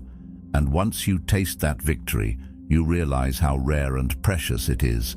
So ask yourself, do you want to live as someone predictable, whose reactions can be pulled from them with the simplest provocation? Or do you want to rise above, to become the one who remains steady, who cannot be controlled, who carries a presence that speaks louder than any argument? This choice, though difficult, is the secret to becoming untouchable. And though few have the discipline to live this way, those who do stand apart. They are remembered not for the noise they made, but for the calm they carried. The path is not glamorous, but it is transformative. Each time you resist the urge to react, you sharpen your inner strength. Each time you choose calm over chaos, you step further away from predictability and closer to freedom. And as the habit takes root, you will notice something extraordinary. Life becomes lighter. The noise of the world fades. The chaos of others no longer invades your peace. You begin to live untouchable, not because the world changed, but because you did. And that is the deepest form of power a person can ever know. The truth is, emotions are just visitors. They arrive uninvited, often when you least expect them. Anger, fear, shame, doubt. They knock on your door loudly, demanding to be let in, demanding that you give them space at your table. But here's the secret. You don't have to invite them in. You can hear the knock, acknowledge the presence, and still choose not to open the door. That single choice changes everything, because when you pause, even for a second before reacting, you break the chain that controls most people's lives. Most people don't pause. They let the visitor in. They let it take over their home. And before they know it, their entire state of mind belongs to an emotion that was never meant to stay. Think about how often anger hijacks people's lives. One sharp word, one careless gesture, and suddenly they're carried away, shouting things they later regret. In that moment, they're no longer in control. Their anger is. Fear works the same way. It arrives and whispers about everything that could go wrong, and if you let it inside, it paralyzes you before you've even started. Shame is perhaps the most dangerous visitor of all, because it doesn't just want to sit for a moment. It wants to move in permanently. It wants to live inside your head, whispering reminders of your mistakes, convincing you that your worth has been diminished. Yet none of these emotions are permanent unless you give them permission. They are temporary, fleeting guests, and if you learn to keep your doors locked, they eventually move on. Most people mistake a passing feeling for a permanent reality. They let a moment of anger define their whole day. They let a burst of fear define their choices for years. But the truth is, emotions don't last. They only seem powerful because we cling to them. We replay them. We give them life long after they should have faded. The discipline of pausing before reacting is the discipline of letting the visitor pass without turning your entire house upside down for their sake. Carl Jung explained that what we resist not only persists but grows stronger. If you slam the door in denial when anger comes, it will pound harder, demanding to be heard.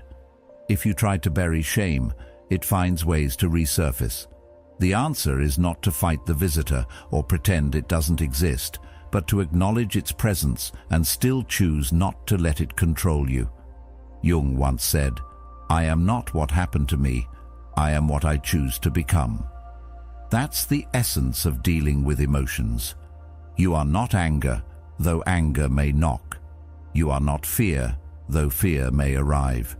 You are not shame, though shame may sit outside your door. You are what you choose to embody, and in that choice lies your freedom. This is where pausing becomes a superpower. A single pause creates a space wide enough for you to choose differently. Most people live in reaction, a cycle that repeats endlessly. Provocation, reaction, regret. They don't even see the space between stimulus and response, but it is always there. The Stoics practiced seeing that space and guarding it fiercely. Imagine being in a heated argument. Words are flying, voices are raised, and your heart is racing. The natural response is to meet fire with fire, to shout louder, to defend harder. But in that moment, if you pause, just one breath, you take back the reins. You see that the anger isn't you, it's just a visitor knocking for attention. In that pause, you choose whether to let it rule or to let it pass. Often, just that 1 second is enough to turn conflict into resolution, chaos into calm. It may feel small, but it is the seed of transformation. And this doesn't apply only to anger. Think of fear. How many opportunities have people lost because they let fear walk in and take control? Fear tells you not to speak up, not to take the risk, not to pursue the dream. If you let it stay, you shrink. But if you pause, if you watch fear without immediately bowing to it, you realize it has no real power. It's a shadow, not a wall. It disappears the moment you step into it. Fear is a visitor that often looks larger from the outside than it does once you face it directly. Shame too loses its grip when met with awareness. Most people crumble under shame, letting it rewrite their identity. They forget that shame is a messenger, not a verdict. Its knock says, something inside you wants healing, but it doesn't mean you are broken. By pausing before you absorb its voice, you can take the lesson without letting the weight destroy you. The practice of seeing emotions this way transforms daily life. Instead of being carried away by every mood swing, you begin to watch yourself. You notice the rise of irritation in traffic and choose not to let it take your peace. You feel the sting of rejection but refuse to let it define your value. You recognize the rush of excitement and choose not to make impulsive promises in its grip. Over time, this practice becomes a habit, and the habit becomes strength. People around you will notice. They'll wonder how you stay calm in situations that drive others mad. They'll notice that you don't flinch, don't crumble, don't let yourself be owned by emotions. This kind of mastery doesn't mean life stops testing you. If anything, the tests grow sharper. People will try harder to provoke you. Life will throw greater challenges in your path. But the difference is that you will no longer be a slave to the knock at the door. You will see the emotion, nod in acknowledgement, and move on with clarity. You will stop mistaking every knock for a command and start treating it as background noise. This is how the strongest individuals are made, not by eliminating emotions, but by learning to stand beside them without falling. Socrates once said, "The unexamined life is not worth living." Examining your emotions in this way is part of living examined. It's noticing when you're reacting on autopilot and asking, is this me, or is this just a visitor trying to move in? That question alone is enough to break the spell. You begin to see that what you once called your personality, your temper, your fears, your shame, was often nothing more than a series of unexamined reactions. Once you see that, you are free to shape a different self, one built on choice rather than compulsion. The more you live this way, the more you realize how rare it is. Most people around you will still slam the door or fling it wide open, ruled by every knock they hear. But you will move differently. You'll carry a calm that unsettles those who try to provoke you, because they cannot find the handle to open your door. And in that calm lies influence. People will look to you not because you speak the loudest, but because you remain unmoved. They'll wonder what makes you different, and the answer will always be simple. You no longer invite every visitor to stay. And isn't that what freedom truly means? Not that emotions never come, but that they no longer dictate your life. You become the host, not the guest. You choose what enters, what stays, and what leaves. And in making that choice, you become untouchable.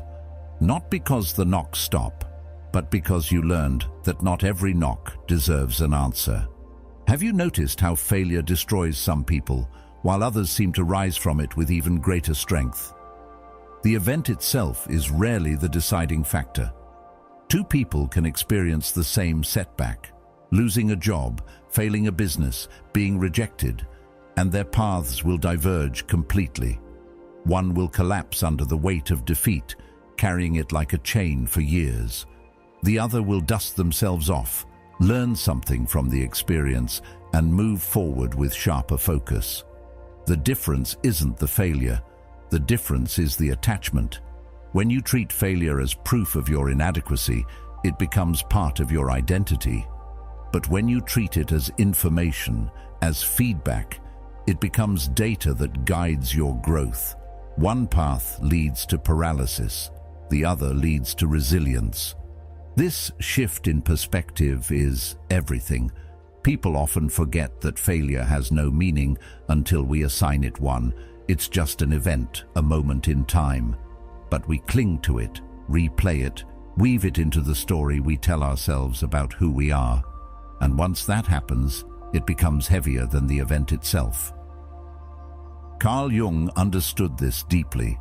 He wrote that, "In all chaos there is a cosmos, in all disorder, a secret order."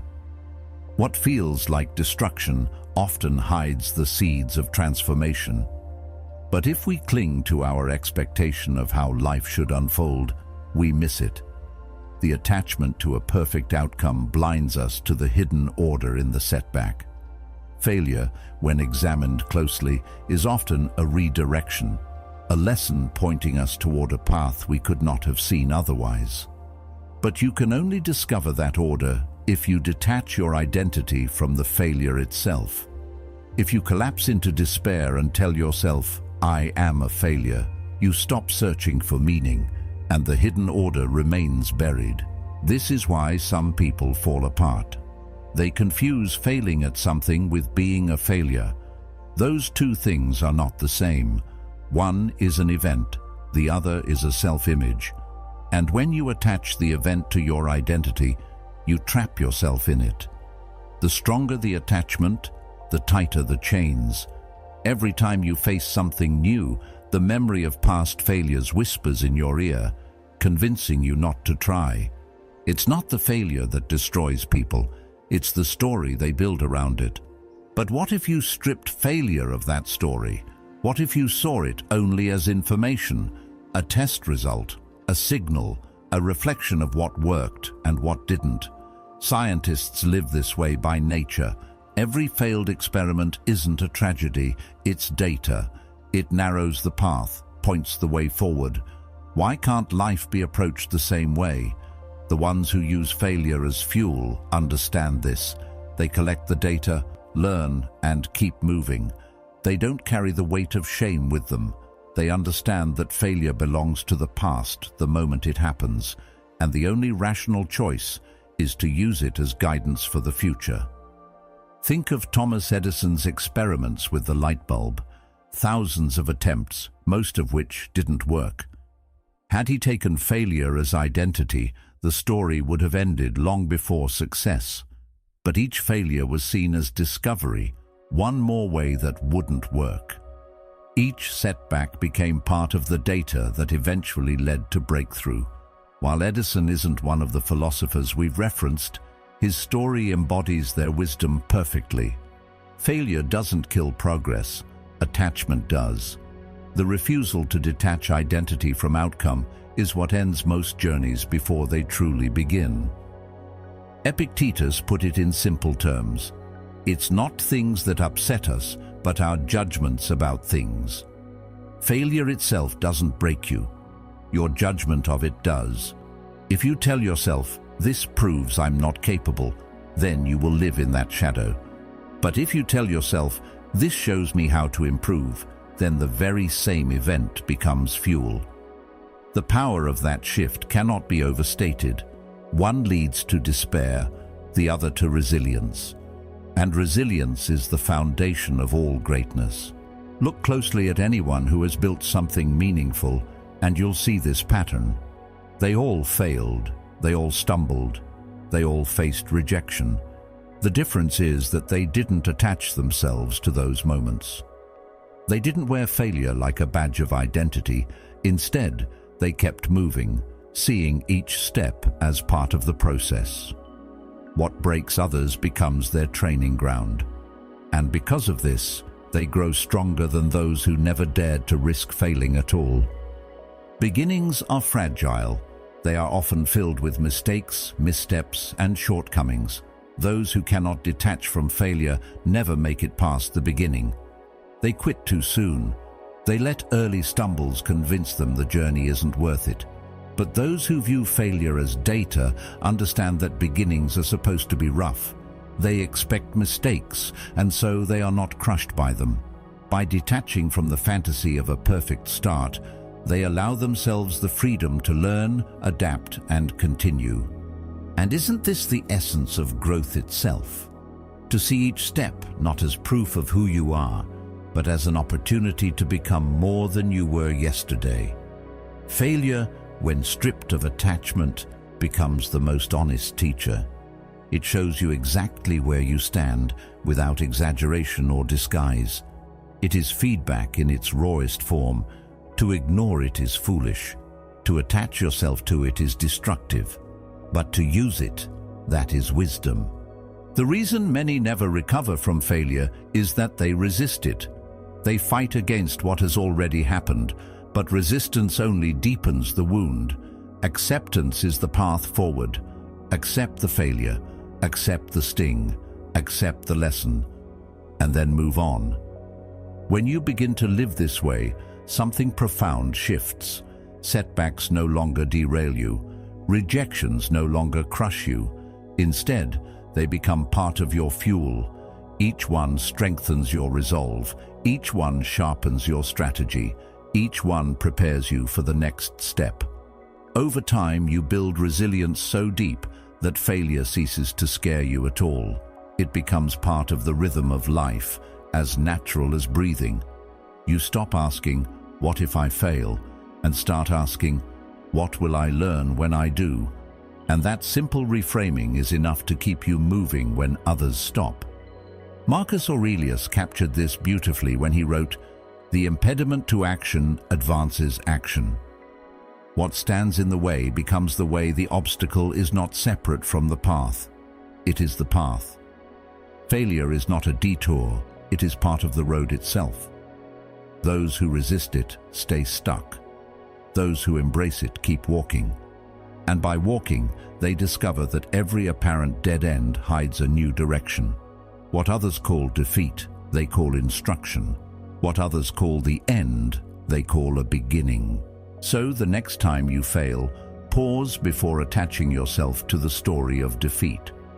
See the event for what it is, information, not a reflection of your worth, not a verdict on your future, but data for your next move. Let the sting pass, then look for the lesson. Train yourself to detach from the outcome and focus instead on the process. This doesn't just change how you face failure, it changes how you face life itself. Because life, at its core, is a series of experiments. And those who learn the most from failed experiments are the ones who eventually master the craft of living. And this applies to pressure too. Some people crumble the moment the weight of expectation presses down on them, while others seem to grow sharper, clearer, almost stronger in the same conditions. What separates the two is never luck, it's preparation. Life is not a question of whether storms will come, it's only a question of when. Those who live expecting calm seas are always caught off guard when the winds rise. But those who prepare for the inevitable turbulence are never truly surprised. Pressure doesn't create weakness or strength. It only reveals what was already there. It exposes the training you've already done, or the lack of it. Think of the way soldiers are trained. They don't wait until the battlefield to test their discipline. They prepare for months, even years, running drills until their responses become second nature. When chaos comes, they don't rely on luck. They rely on their training. The same is true in life. Pressure shows up in arguments, in financial struggles, in failures, in loss. And if you've never trained your mind to remain steady, those storms will break you. But if you've trained, if you've built calmness into your very nature, pressure becomes nothing more than another test, a stage on which your preparation shows itself. Marcus Aurelius lived under constant strain as Emperor of Rome. He faced wars, plagues, betrayal, and the relentless weight of ruling an empire. Yet in his writings, you find not despair, but reminders to himself about preparation.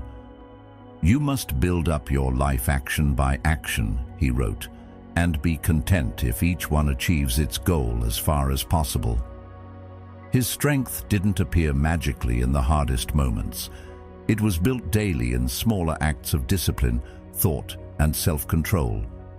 By the time the storms came, he was already steady. Pressure could not break him because he had already accepted its inevitability. Notice how some people collapse in stress while others thrive on it. The difference lies not in the stress itself, but in the mindset behind it. Those who collapse see pressure as something unnatural, something unfair. They ask, "Why me?" And in doing so, they weaken themselves. Those who thrive expect it.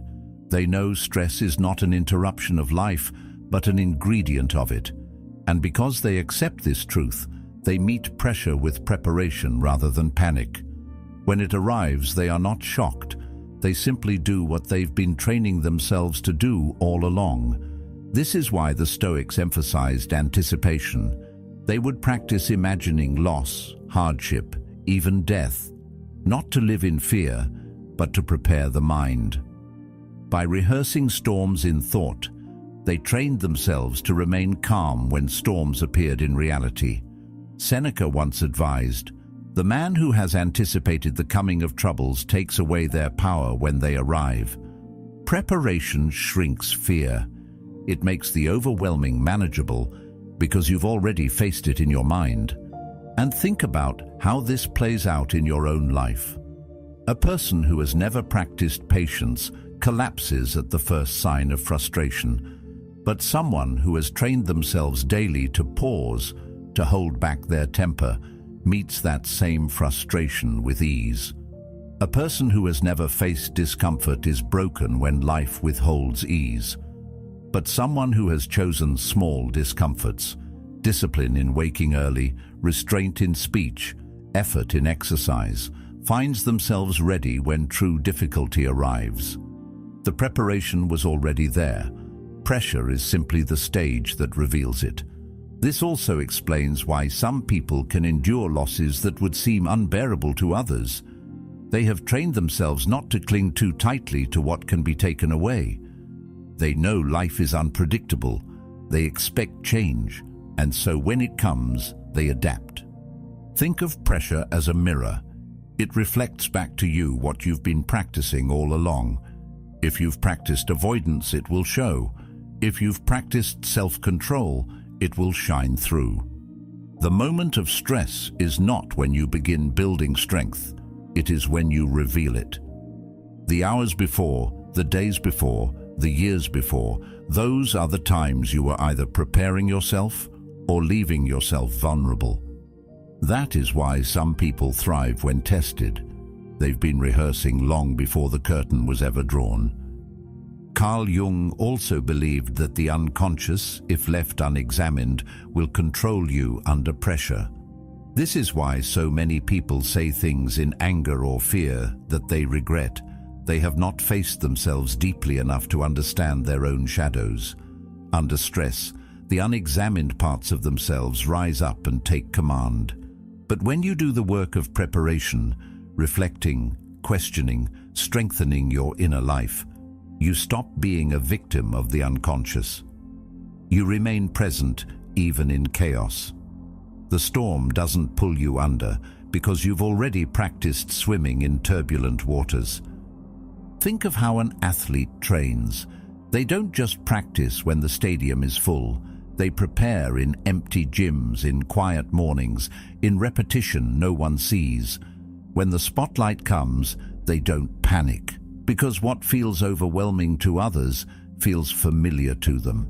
They have already lived the pressure in training. The same is true for the mind. If you practice calmness in small irritations, you will not be undone by larger ones. If you train yourself to accept loss in small ways, the greater losses will not destroy you. The strength you build quietly becomes your shield when the storm comes publicly. And here's the hidden truth. Pressure doesn't weaken you. It introduces you to yourself.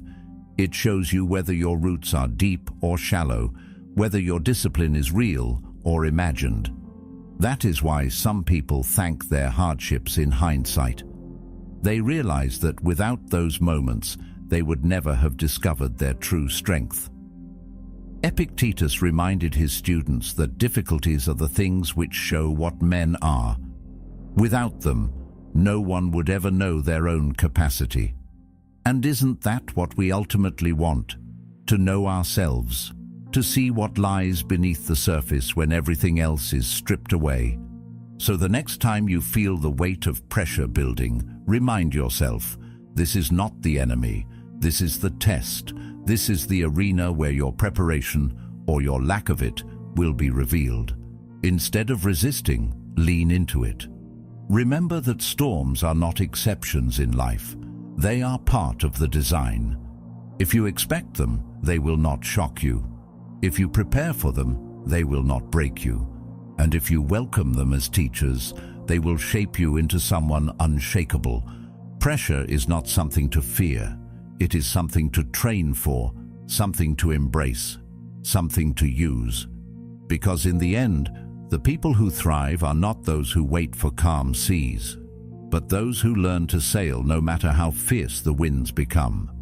Preparation is the difference. And when you are prepared, storms are no longer disasters. They are opportunities to prove the strength you've been building all along. Ask yourself, how many battles have you fought in your mind that never really mattered in reality? How many hours have you lost replaying conversations, imagining worst-case scenarios, or agonizing over outcomes that never came to pass? We all do it. Our minds are experts at conjuring storms that don't exist. And yet, those storms feel so real in the moment that they consume our energy, shape our moods, and sometimes even change the choices we make. Most of these worries fade with time, but in the moment, we hand them power as if they are eternal truths. It's almost as if we are living two lives at once, the life in front of us and the one inside our head. And often, the second one feels heavier than the first. Worry thrives on repetition. It loops the same thought over and over, convincing you that by dwelling on it, you are somehow preparing yourself. But this is an illusion. The truth is, worry rarely prevents pain. It only creates it twice. You suffer first in imagination, and then again if the event actually happens. Most of the time, the imagined suffering is worse than the reality ever could be, yet we pour our energy into it as if it were the most important battle of our lives. The wise choose differently. They recognize that energy is a limited resource. Every thought, every worry, every conflict you entertain drains you. And because of that, you cannot afford to fight every battle. You cannot afford to spend yourself on what doesn't move you forward. Marcus Aurelius advised himself in his meditations to ask whether the thing disturbing him would matter in 10 years or even 10 days. That question has the power to shrink most worries instantly. When viewed in the perspective of time, most battles lose their size, revealing themselves for what they really are: fleeting irritations, not eternal truths. Think about the last time you were consumed by worry. Maybe it was about someone's opinion of you, or about a situation at work, or about a mistake you made in the past. In the moment, it felt massive. But looking back now, does it carry the same weight? Most likely not. The storm passes, the world moves on, and the thing that once kept you awake at night fades into irrelevance. Yet, in the moment, you treated it as if it were life-defining. This is the cost of fighting battles in the mind. You pay with your peace for things that never deserved it. There is a discipline in choosing your battles, and it begins with awareness. Awareness of how often you're dragged into fights that don't exist. Awareness of how much energy you spend on ghosts. Once you notice, you can start to step back. You can remind yourself that not every thought deserves to be entertained. You can let some pass like clouds instead of turning each one into a storm. The more you practice this, the lighter your mind becomes. Instead of constantly being at war with yourself, you discover peace, not because the world is easier, but because you are wiser with your attention. Aristotle observed, "The energy of the mind is the essence of life. That energy is either wasted on meaningless battles or invested in meaningful ones. Every time you allow your mind to spiral into endless worry, you drain the energy that could be used to create, to solve, to grow. It's like carrying water in a leaking bucket. You pour out effort, but by the time you need it, nothing remains. Those who learn to seal those leaks, who stop wasting energy on shadows, suddenly find themselves with a reservoir of strength for what truly matters. And when you begin to live this way, you notice something else. The world becomes quieter. Not because external problems vanish, but because the internal noise reduces. You stop over-analyzing every word spoken to you. You stop obsessing over every uncertain outcome. You stop rehearsing conversations that will never happen. Instead, you reserve your focus for what is directly in front of you. And in that simplicity, you find clarity. The mind that once felt like a battlefield begins to feel like a sanctuary. This does not mean you ignore problems. The wise are not careless. It means you recognize the difference between problems that require action and problems that only exist in thought. One is real, the other is imagined. One needs solving, the other needs letting go. This distinction is what separates those who remain steady from those who are constantly anxious. The anxious person fights endlessly, losing battles that never existed. The steady person chooses carefully, saving their strength for what matters most. Plato once said, "The part can never be well unless the whole is well."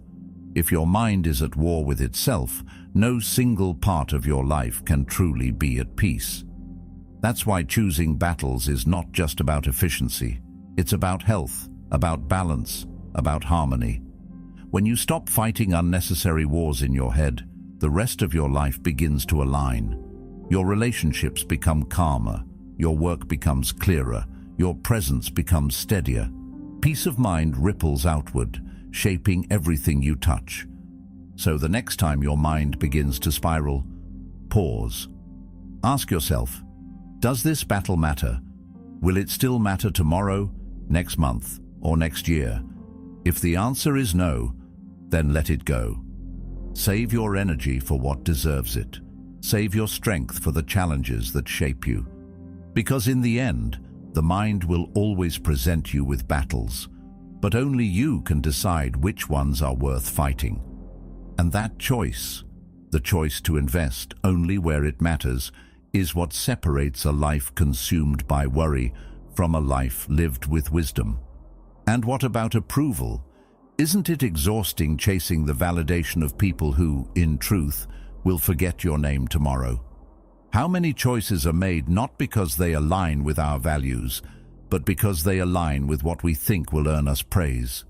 We change how we speak, how we act, even how we dream, just to fit into the molds others hand us.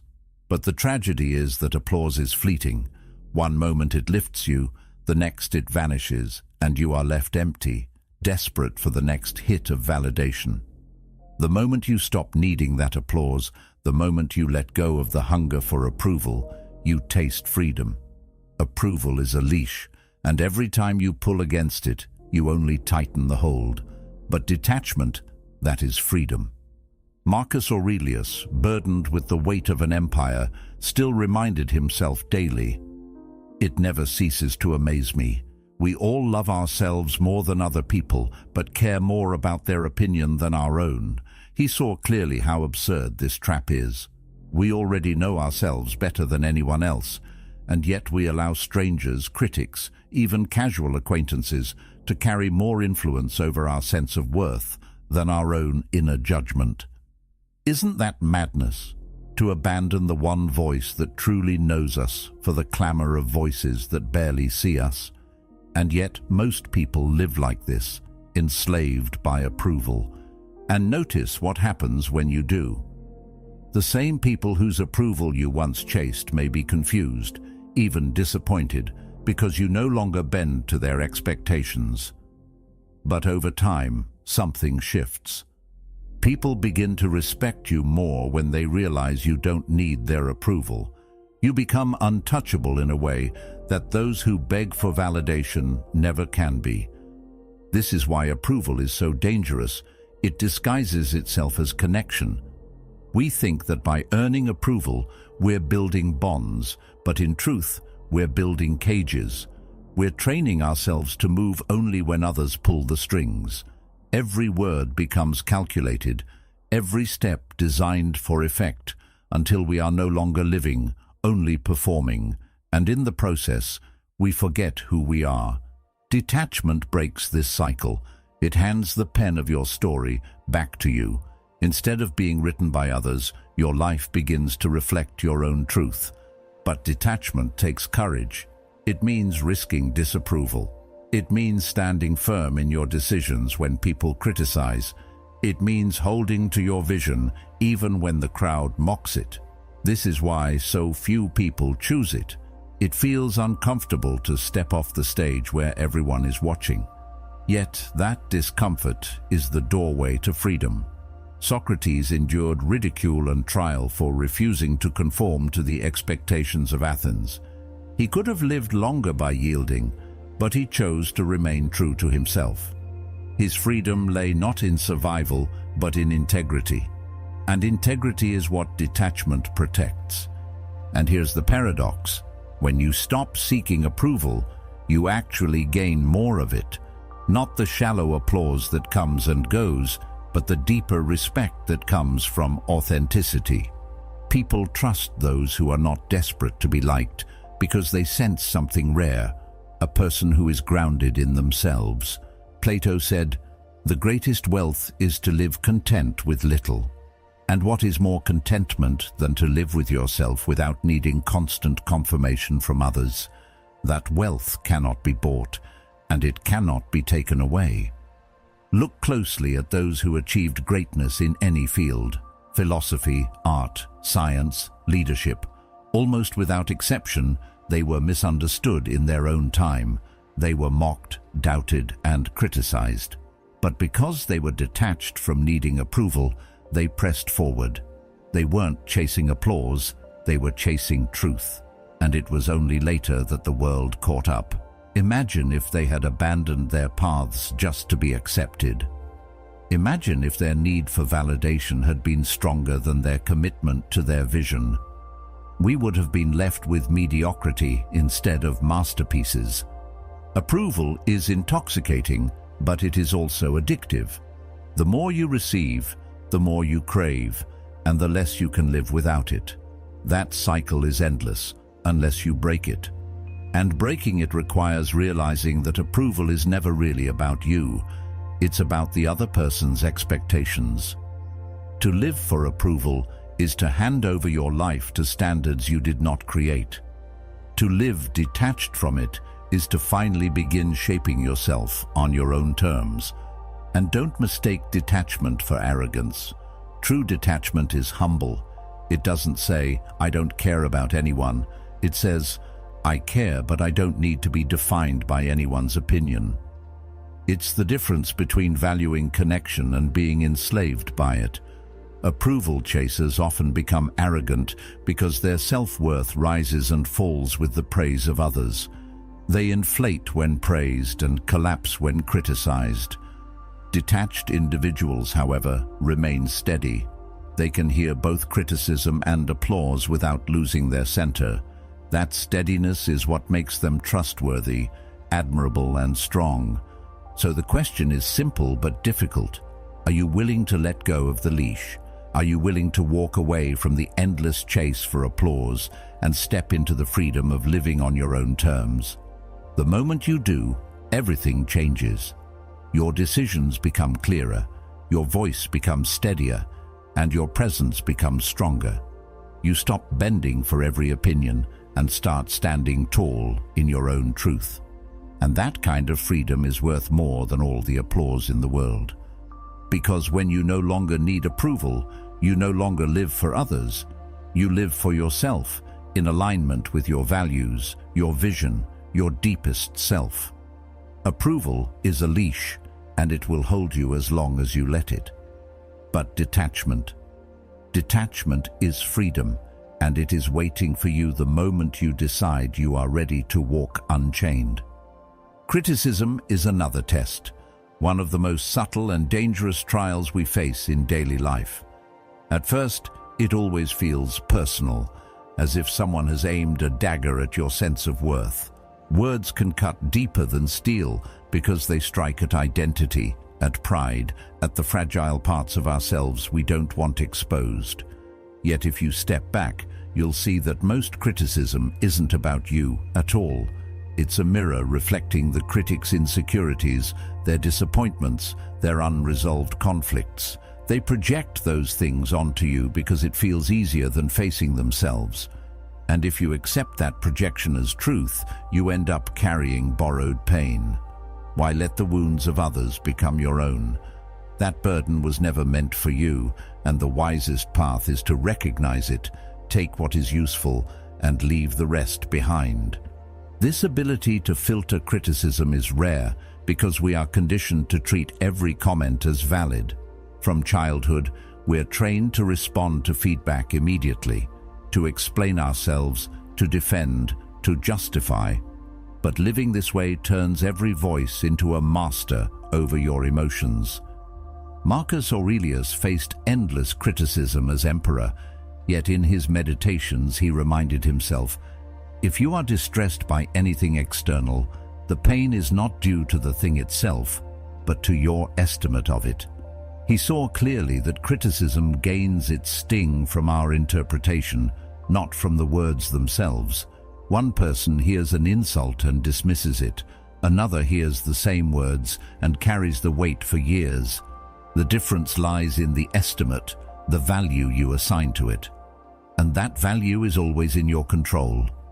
Think about how often people project their limitations onto others. Someone criticizes your ambition because they have abandoned their own.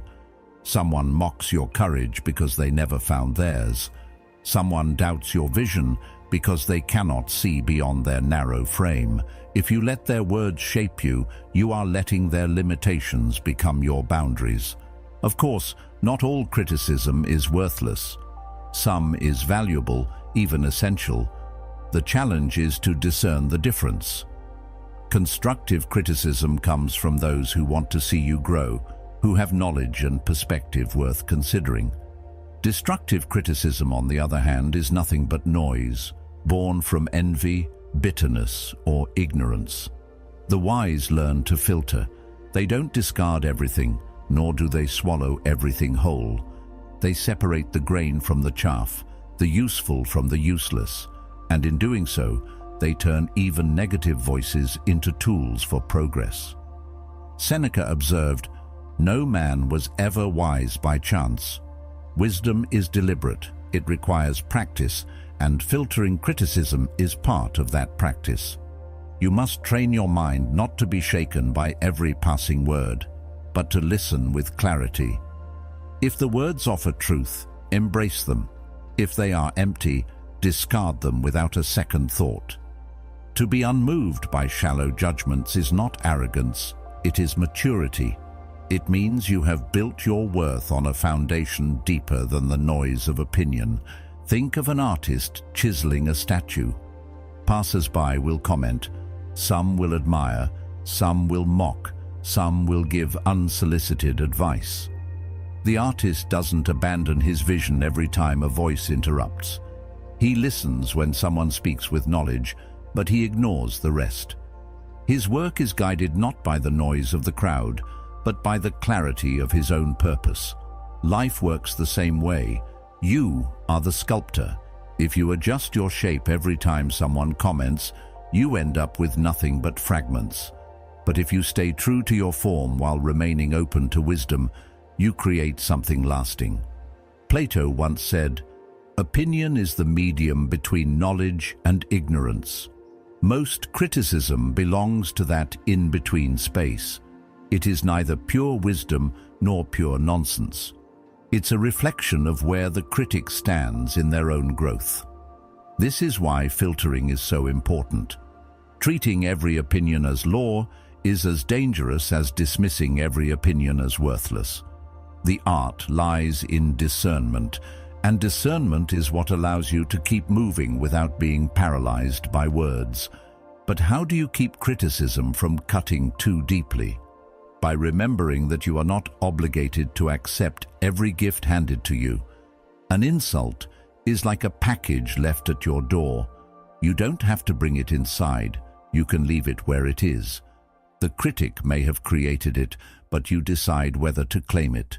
Detachment is the strength to see words as external objects rather than as reflections of your identity.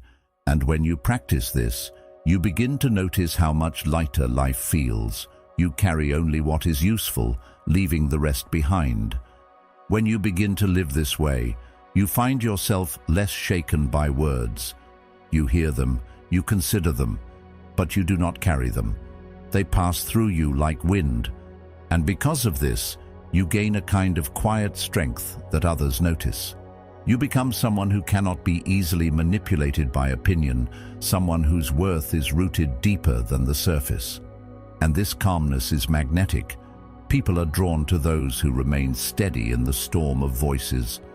So the next time criticism comes, and it will, remember that it is just another test, not of your worth, but of your wisdom.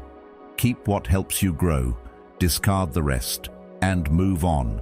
Because life is too short to carry the pain that others are trying to hand you. And the freedom of living unbothered is found not in silencing critics, but in silencing the part of yourself that believes every word deserves your energy. Do you see the pattern? When you act unaffected, you don't just protect yourself from harm, you completely flip the power dynamic. The moment someone realizes their words or actions cannot penetrate you, the balance shifts. Instead of you struggling to defend yourself, they begin struggling to understand you. People admire what they cannot shake because it suggests a depth of strength they don't yet possess. And they respect what they can't easily figure out because mystery has always carried its own kind of power. To stand firm, unbothered, is to become an enigma. And mystery in itself becomes strength. Think of the times in history where true influence came not from loud displays, but from quiet, steady composure. Leaders who didn't need to explain themselves at every turn often carried the most authority. Their silence was not emptiness, it was presence. Marcus Aurelius once reminded himself, "Be like the rock against which the waves continually break, but it stands firm and tames the fury of the water around it." This image is powerful. The rock doesn't shout at the waves, doesn't attempt to stop them. It simply remains unmoved. And because of this, it transforms the chaos around it into calm.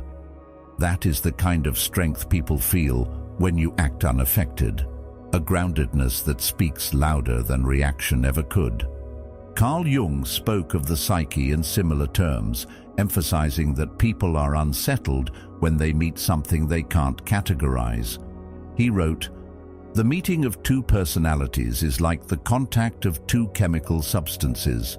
If there is any reaction, both are transformed. If you react wildly, you are easily transformed by others. But if you remain calm, they are transformed by you. Your refusal to bend makes them question their own position. Your mystery unsettles them because it exposes their own predictability. They expected conflict, they expected control, but what they find is a calmness they cannot touch. This is why mystery is so magnetic. People lean in when they don't fully understand you. They speculate, they wonder, they try to figure you out. The less you give away in reaction, the more they project their own interpretations onto you. And often, those projections are far more powerful than anything you could have said. Silence, restraint, and composure invite curiosity. And curiosity is one of the strongest forces of attraction. People are drawn to what they cannot easily define. Seneca offered a simple piece of wisdom. If you wish to be loved, love. But if you wish to be respected, the principle is different. You must not be easily moved. Respect is born not from bending, but from standing firm. People trust those who remain steady under pressure because steadiness suggests mastery. When others lose control, they look to the one who hasn't. And when that one is you, your mystery turns into authority. They may not always like you, but they will always respect you. Think of how this plays out in personal relationships. When you are overly reactive, when every word or gesture pulls an immediate response from you, people stop valuing your presence. You become predictable, and predictability is easy to manipulate.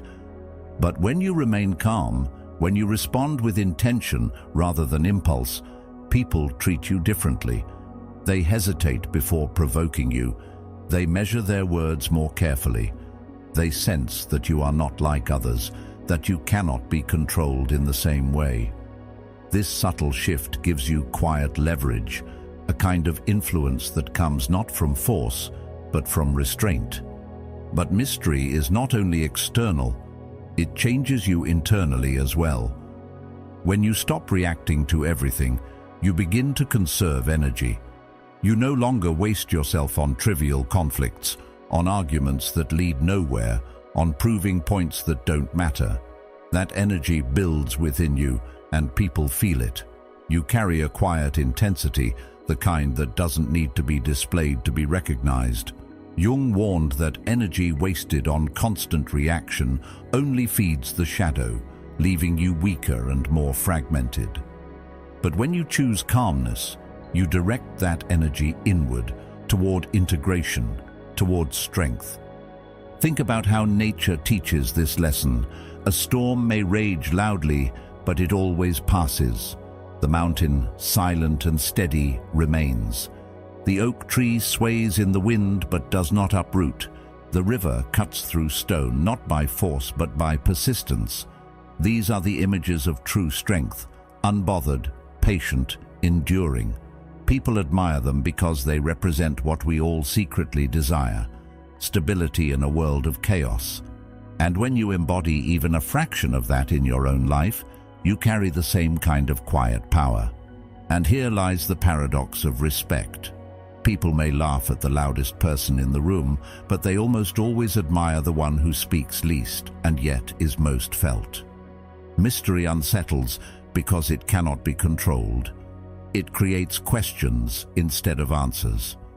And in a world obsessed with instant clarity and constant noise, that quiet uncertainty becomes irresistible. Epictetus once taught, "If you want to improve, be content to be thought foolish and stupid." At first, mystery often feels like that. People will misunderstand you, misjudge you, fill the silence with their own assumptions. But in time, they begin to see the strength behind your restraint. They realize you were never foolish. You were simply beyond their grasp. And by then, The respect you carry is deeper than any argument could have earned, so when you act unaffected, you are not only protecting yourself from needless suffering, you are reshaping the very power dynamic around you. People admire what they cannot move, they respect what they cannot predict. And in your calmness, in your silence, in your refusal to react, you create a mystery that becomes your greatest strength. Not because you've hidden who you are, but because you've revealed that your center is unshakable. And in a world where most are constantly pulled in every direction, that steadiness will always stand out as rare, as valuable, and as undeniably powerful. And silence? Silence is a weapon, though most people don't realize it. They rush to explain themselves, to defend, to justify, to prove that they're right. It feels uncomfortable to let words hang in the air unanswered. But the one who can stay silent commands attention without even asking for it. Silence makes people lean in. It forces them to think. It unsettles them in a way that words never could. Words reveal, silence conceals, and concealment has always been a form of power. Which one, then, do you think holds more weight? The person who spills everything, or the one who leaves you wondering?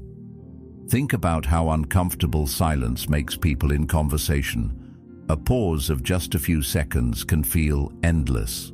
Many rush to fill it, speaking too much, giving away their intentions, or exposing weaknesses they didn't mean to reveal.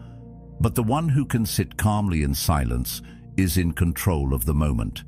They don't need to rush. They don't need to fill the air with explanations. Their stillness itself is a statement. I am not unsettled. I am not afraid of space. I am not desperate to be understood.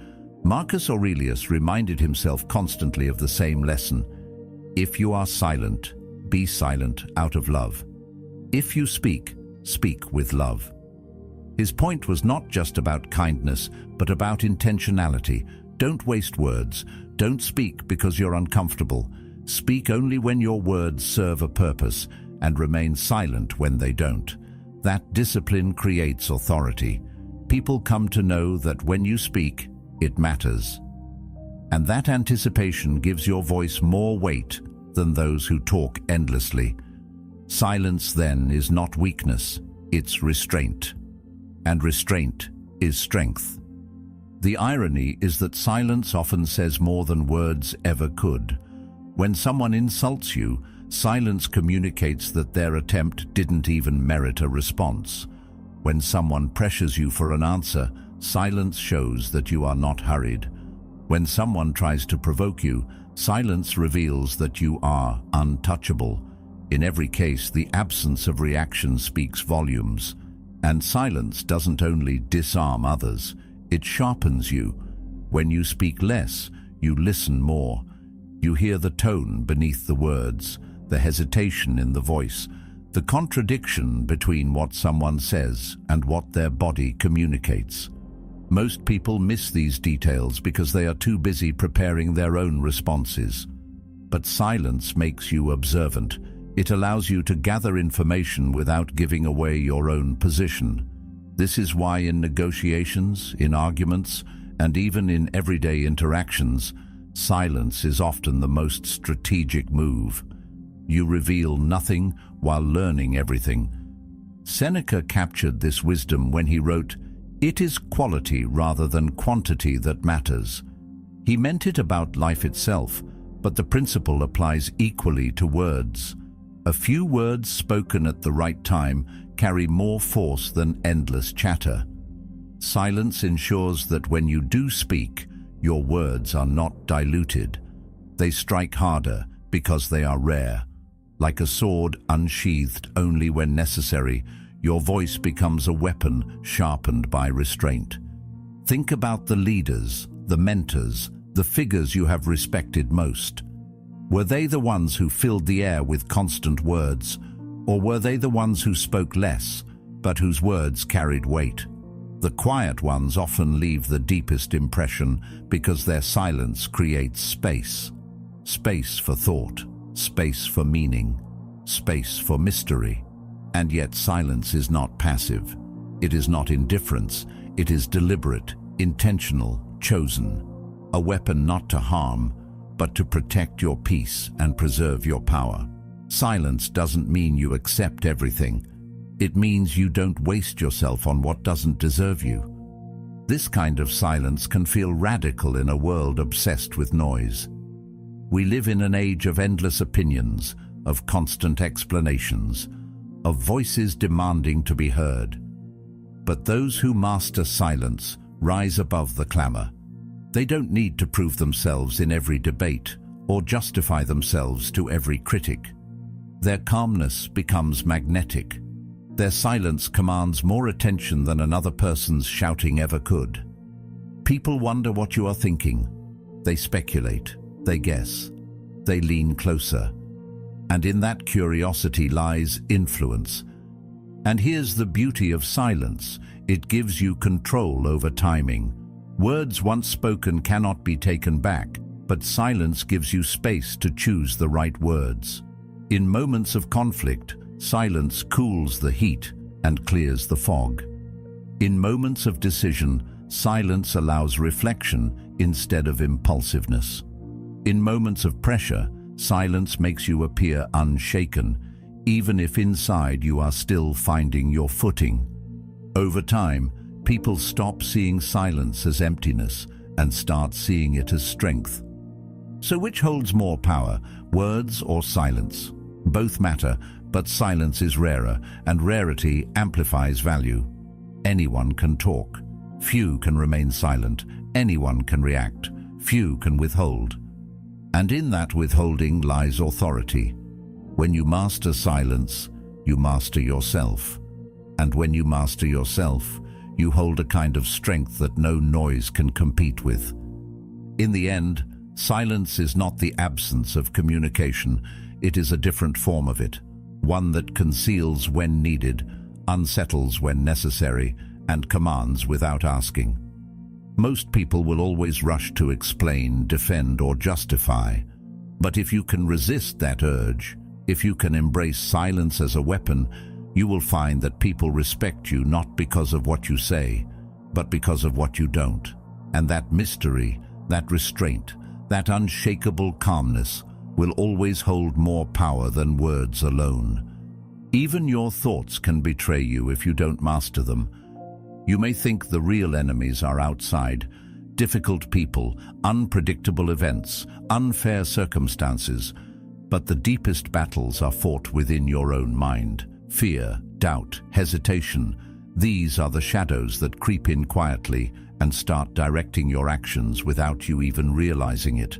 How many times has fear stopped you before you even began? How many times has doubt whispered that you're not ready, convincing you to step back when you should have stepped forward? These enemies don't need to exist outside of you because they thrive within you, sabotaging from the inside out. If left unchecked, they build a prison stronger than any walls the world could ever put around you. The truth is, the mind is not naturally your ally. Left untrained, it wanders, clings, resists, and reacts. It can be your greatest tool or your greatest obstacle. That is why it must be trained daily, just as the body must be strengthened through exercise. A mind left idle becomes weak, but a mind challenged and disciplined becomes unshakable. Training the mind begins with awareness. Gratitude, discipline, and detachment are not lofty ideals, but exercises in focus. Gratitude shifts your attention away from what is missing and toward what is already present. When you train yourself to see what you have, you stop feeding fear with scarcity. Discipline sharpens your ability to act despite discomfort, to remain steady when laziness or doubt tries to drag you down. And detachment allows you to see thoughts and emotions for what they are, visitors, not rulers. Together, these practices become the foundation of mental strength. Without them, the mind becomes soft, easily controlled by impulses, moods, and outside noise. The mind grows the way a muscle grows, through resistance. Without resistance, the body remains soft, fragile, easily broken. Without challenges, the mind remains the same, repeating old patterns, never gaining strength. That is why setbacks, difficulties, and failures are not just obstacles, but essential tools for growth. Each moment of resistance is an opportunity to build resilience. Epictetus told his students, "Difficulties are things that show what men are." When you meet resistance and endure it, you prove to yourself that your mind can withstand pressure. And every time you withstand pressure, you grow stronger. This is why people who avoid challenges often feel weaker, even when life is easy. They are untested. Their minds, like unused muscles, have not developed the capacity to endure. But those who embrace resistance, the daily practice of discipline, the willingness to face discomfort, are the ones who build unshakable strength. Think of the person who wakes early despite wanting to sleep in, who chooses patience when anger rises, who remains calm when provoked. Each of these is a small act of resistance, a small weight lifted by the mind. Over time, these small acts accumulate into extraordinary strength. But mastery is not achieved once and for all. The mind must be trained daily. Just as a single workout will not make you strong, a single moment of discipline will not build lasting resilience. This is a lifelong practice. That is why rituals matter. Morning reflections, moments of silence, gratitude lists, mindful breathing, acts of restraint. Each one is a rep, a set, a repetition for the mind. These are not small or trivial. They are the building blocks of an unshakable inner world, and without them, you risk becoming enslaved to whatever thought or emotion happens to arrive. Jung also warned that unexamined thoughts can dominate you silently. He suggested that when we deny our weaknesses, they take on power in the unconscious. This is why fear feels overwhelming when you ignore it, but smaller once you face it. Mastery requires honesty. You must be willing to admit where your thoughts betray you, where fear still paralyzes you, where doubt still grips you. Only then can you begin to train those parts of yourself. The shadow must be acknowledged before it can be integrated. Plato believed that self-mastery was the highest form of power. He saw the ability to govern the self as greater than the ability to govern others. And this is exactly what training the mind provides. Sovereignty. When you master your thoughts, you are no longer tossed around by every emotional tide. You no longer collapse under hesitation. You move with direction, clarity, and purpose. Others may try to provoke you, but your mind is steady. Events may test you, but your center remains intact. This kind of sovereignty cannot be given, only earned. And it is earned through daily training. Imagine the difference between two people facing the same crisis. One reacts in panic, overwhelmed by fear and doubt. The other remains calm, thoughtful, deliberate. The event is the same, but the outcomes are worlds apart. The second person doesn't have a calmer mind by accident. They've been training for it. They've been building resilience long before the crisis arrived. And when it finally came, their preparation revealed itself. Pressure exposes the training you've done, and the mind, when properly trained, becomes your greatest shield. So remember this: your thoughts are not always loyal companions. Left untrained, they will betray you, whispering fear, doubt, and hesitation. But trained with gratitude, discipline, and detachment, they become allies. They become sources of strength, clarity, and freedom. The mind is like a muscle, and every challenge, every act of restraint, every moment of gratitude is a repetition that makes it stronger. Over time, that strength becomes unshakable. And when your mind is unshakable, nothing outside of you, no insult, no setback, no storm, can ever truly break you. So let the world test you. Let insults come, let pressure build, let setbacks appear, because they are not punishments, they are opportunities. Every trial is practice, every moment of discomfort is training, and each time you choose calm over chaos, each time you pause instead of exploding, each time you remain steady while others lose control, you are reinforcing an armor no one can penetrate. Life does not forge strength in ease. It carves it out in difficulty, in resistance, in the very moments you wish weren't happening. To avoid the test is to avoid the growth. To welcome it is to become unshakable. Carl Jung approached this from another angle, reminding us that trials reveal the hidden aspects of ourselves. He said, "Until you make the unconscious conscious, it will direct your life and you will call it fate." The world's tests draw out those unconscious parts, exposing weaknesses you didn't know were there. An insult might reveal your sensitivity to pride. A setback might reveal your dependence on control. Pressure might reveal how much fear still dictates your choices. These revelations sting, but they are invaluable. They give you a chance to confront yourself honestly and build the strength you lack. Without the test, those parts of you would remain hidden, silently running your life. With the test, you are given the chance to take command. Think of a soldier training for battle. He doesn't complain about the weight he has to carry or the harshness of the conditions. He knows each repetition, each hardship, is preparation for the real fight. Life works the same way. The insults, the disappointments, the betrayals, they are your training ground. And though you may wish they weren't there, one day you will look back and realize they were essential. Without them, you would have remained fragile. With them, you are fortified. Seneca once wrote, "Fire tests gold, suffering tests brave men." You cannot claim strength without trials to prove it. Just as metal is refined in fire, your mind and spirit are refined in adversity.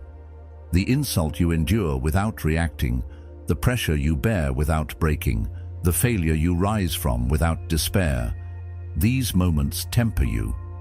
They turn raw potential into real power. You cannot read about calmness and become calm. You cannot imagine strength and suddenly become strong. You must live the trials. You must face them, endure them, and let them shape you. And isn't it true that the people we admire most are not those who had easy lives, but those who stood firm in difficulty? We don't remember the ones who avoided tests. We remember the ones who endured them with dignity. The leader who remained composed while everyone else panicked. The friend who stood steady in your darkest hour. The thinker who produced wisdom out of their own pain. Their strength was not given to them. It was built in the same way yours will be, through practice, through trials, through facing the world's tests again and again until composure becomes second nature. This armor isn't made of arrogance or detachment from life. It is made of mastery. It's not about refusing to feel, but about refusing to be ruled by what you feel. The insult still stings, but you don't let it guide your action. The pressure still weighs on you, but you don't let it dictate your decisions. The setback still disappoints you, but you don't let it trap you in despair. This is how armor is built, layer by layer, choice by choice, moment by moment. Until one day people look at you and wonder why nothing seems to rattle you. They see only the strength. They don't realize it was forged in countless small battles they never witnessed. Plato, too, saw the value in trials when he wrote about the soul being tested and shaped by struggle. He believed that the highest form of strength was born not in comfort, but in facing hardship with clarity. And this is the gift the world gives you, even when it feels cruel. It will test you. It will insult you. It will press you down. But it is in those moments you are being shaped into someone greater. And once you recognize this, you stop resenting the trials. You start using them. So let the world test you. Don't run from the insults, the pressure, the failures. Let them come, And when they do, remember they are not there to destroy you, but to train you. Every trial is practice. Every moment of struggle is another chance to build resilience. Each time you choose calm over chaos, you add another layer to the armor no one can penetrate. And when that armor is strong enough, nothing outside of you, not people, not events, not even fate, will have the power to break you. Because in the end, it's not the world that determines whether you remain unshaken. It's you. The trials will come no matter what, but whether you collapse under them or grow because of them, that choice is always yours. And when people look at you, wondering why nothing seems to rattle you, that's when you'll know you've built something rare. You've mastered the art of being unbothered, not because life suddenly became easier, not because problems stopped arriving, but because you became stronger, because you finally understood the truth, that control does not come from bending the world to your will, but from owning your own reactions to it. Once you own your reactions, you own your life. That is the kind of freedom most people never taste, and yet it is available to anyone who dares to train for it. This kind of strength is quiet, but it does not go unnoticed. People sense it. They see how you move through storms without losing your footing. They notice how insults bounce off of you, how pressure fails to break you, how setbacks don't define you. They may not understand it at first, and often it unsettles them. Because while the majority are quick to anger, quick to defend, quick to fall apart, you are steady. You carry yourself differently, and that difference is magnetic. It pulls respect from others without you ever asking for it. It's important to understand that being unbothered is not the same as being indifferent. Indifference is apathy. It's the refusal to engage with life at all. Being unbothered, on the other hand, is the choice to engage fully without being ruled by every twist of fate or every opinion of others. You still feel, you still care, you still act, but you do so from a place of sovereignty. You respond on your own terms, not because someone pulled you into a reaction. That difference is subtle but profound. One keeps you chained, the other keeps you free. And once you reach this place, something beautiful happens. Peace becomes your default. Where you once would have reacted, you now breathe. Where you once would have fought, you now pause. Where you once would have crumbled, you now stand tall. That peace radiates outward. It influences the way you speak, the way you move, the way you relate to others. People begin to trust you more, to seek you out when chaos surrounds them, because they know you are not easily moved. You become a source of calm in a world that thrives on noise. Aristotle observed, "The ultimate value of life depends upon awareness and the power of contemplation rather than upon mere survival." When you master the art of being unbothered, you embody that awareness. You're no longer living in a state of survival, reacting to every spark around you. You are living deliberately, with clarity, with intention. Your calmness is not passive, it's active. It's the product of constant awareness, of choosing carefully where to direct your energy, and of refusing to waste it on things that don't serve you. And yet, it would be a mistake to think this journey ends.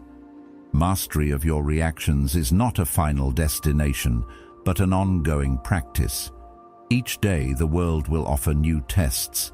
Each day someone will try to provoke you. Life will present new obstacles. Your mind will conjure new doubts.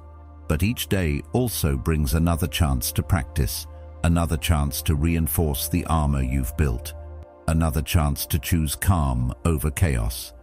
Over time, these choices compound until your default response is no response at all, just measured action rooted in clarity. And perhaps that is the final truth. To be unbothered is to be free. Free from the grip of insults, free from the weight of criticism, free from the endless need for validation. You are no longer owned by circumstances. You are no longer swayed by every passing emotion. You belong to yourself. And when people notice, when they ask why nothing rattles you, you will smile, not because you feel superior, but because you know the secret. Life did not become easier. You became stronger. You learned to own your reactions. And in owning your reactions, you discovered that you own your life. So let the world wonder. Let them speculate about your calmness, your silence, your mystery. You don't need to explain it. You don't need to defend it. You only need to live it. Because the art of being unbothered is not something you tell. It's something you show. And when you embody it fully, you carry a strength that no one can take from you. The strength of self-mastery, the strength of freedom, the strength of a life that is truly, finally, your own.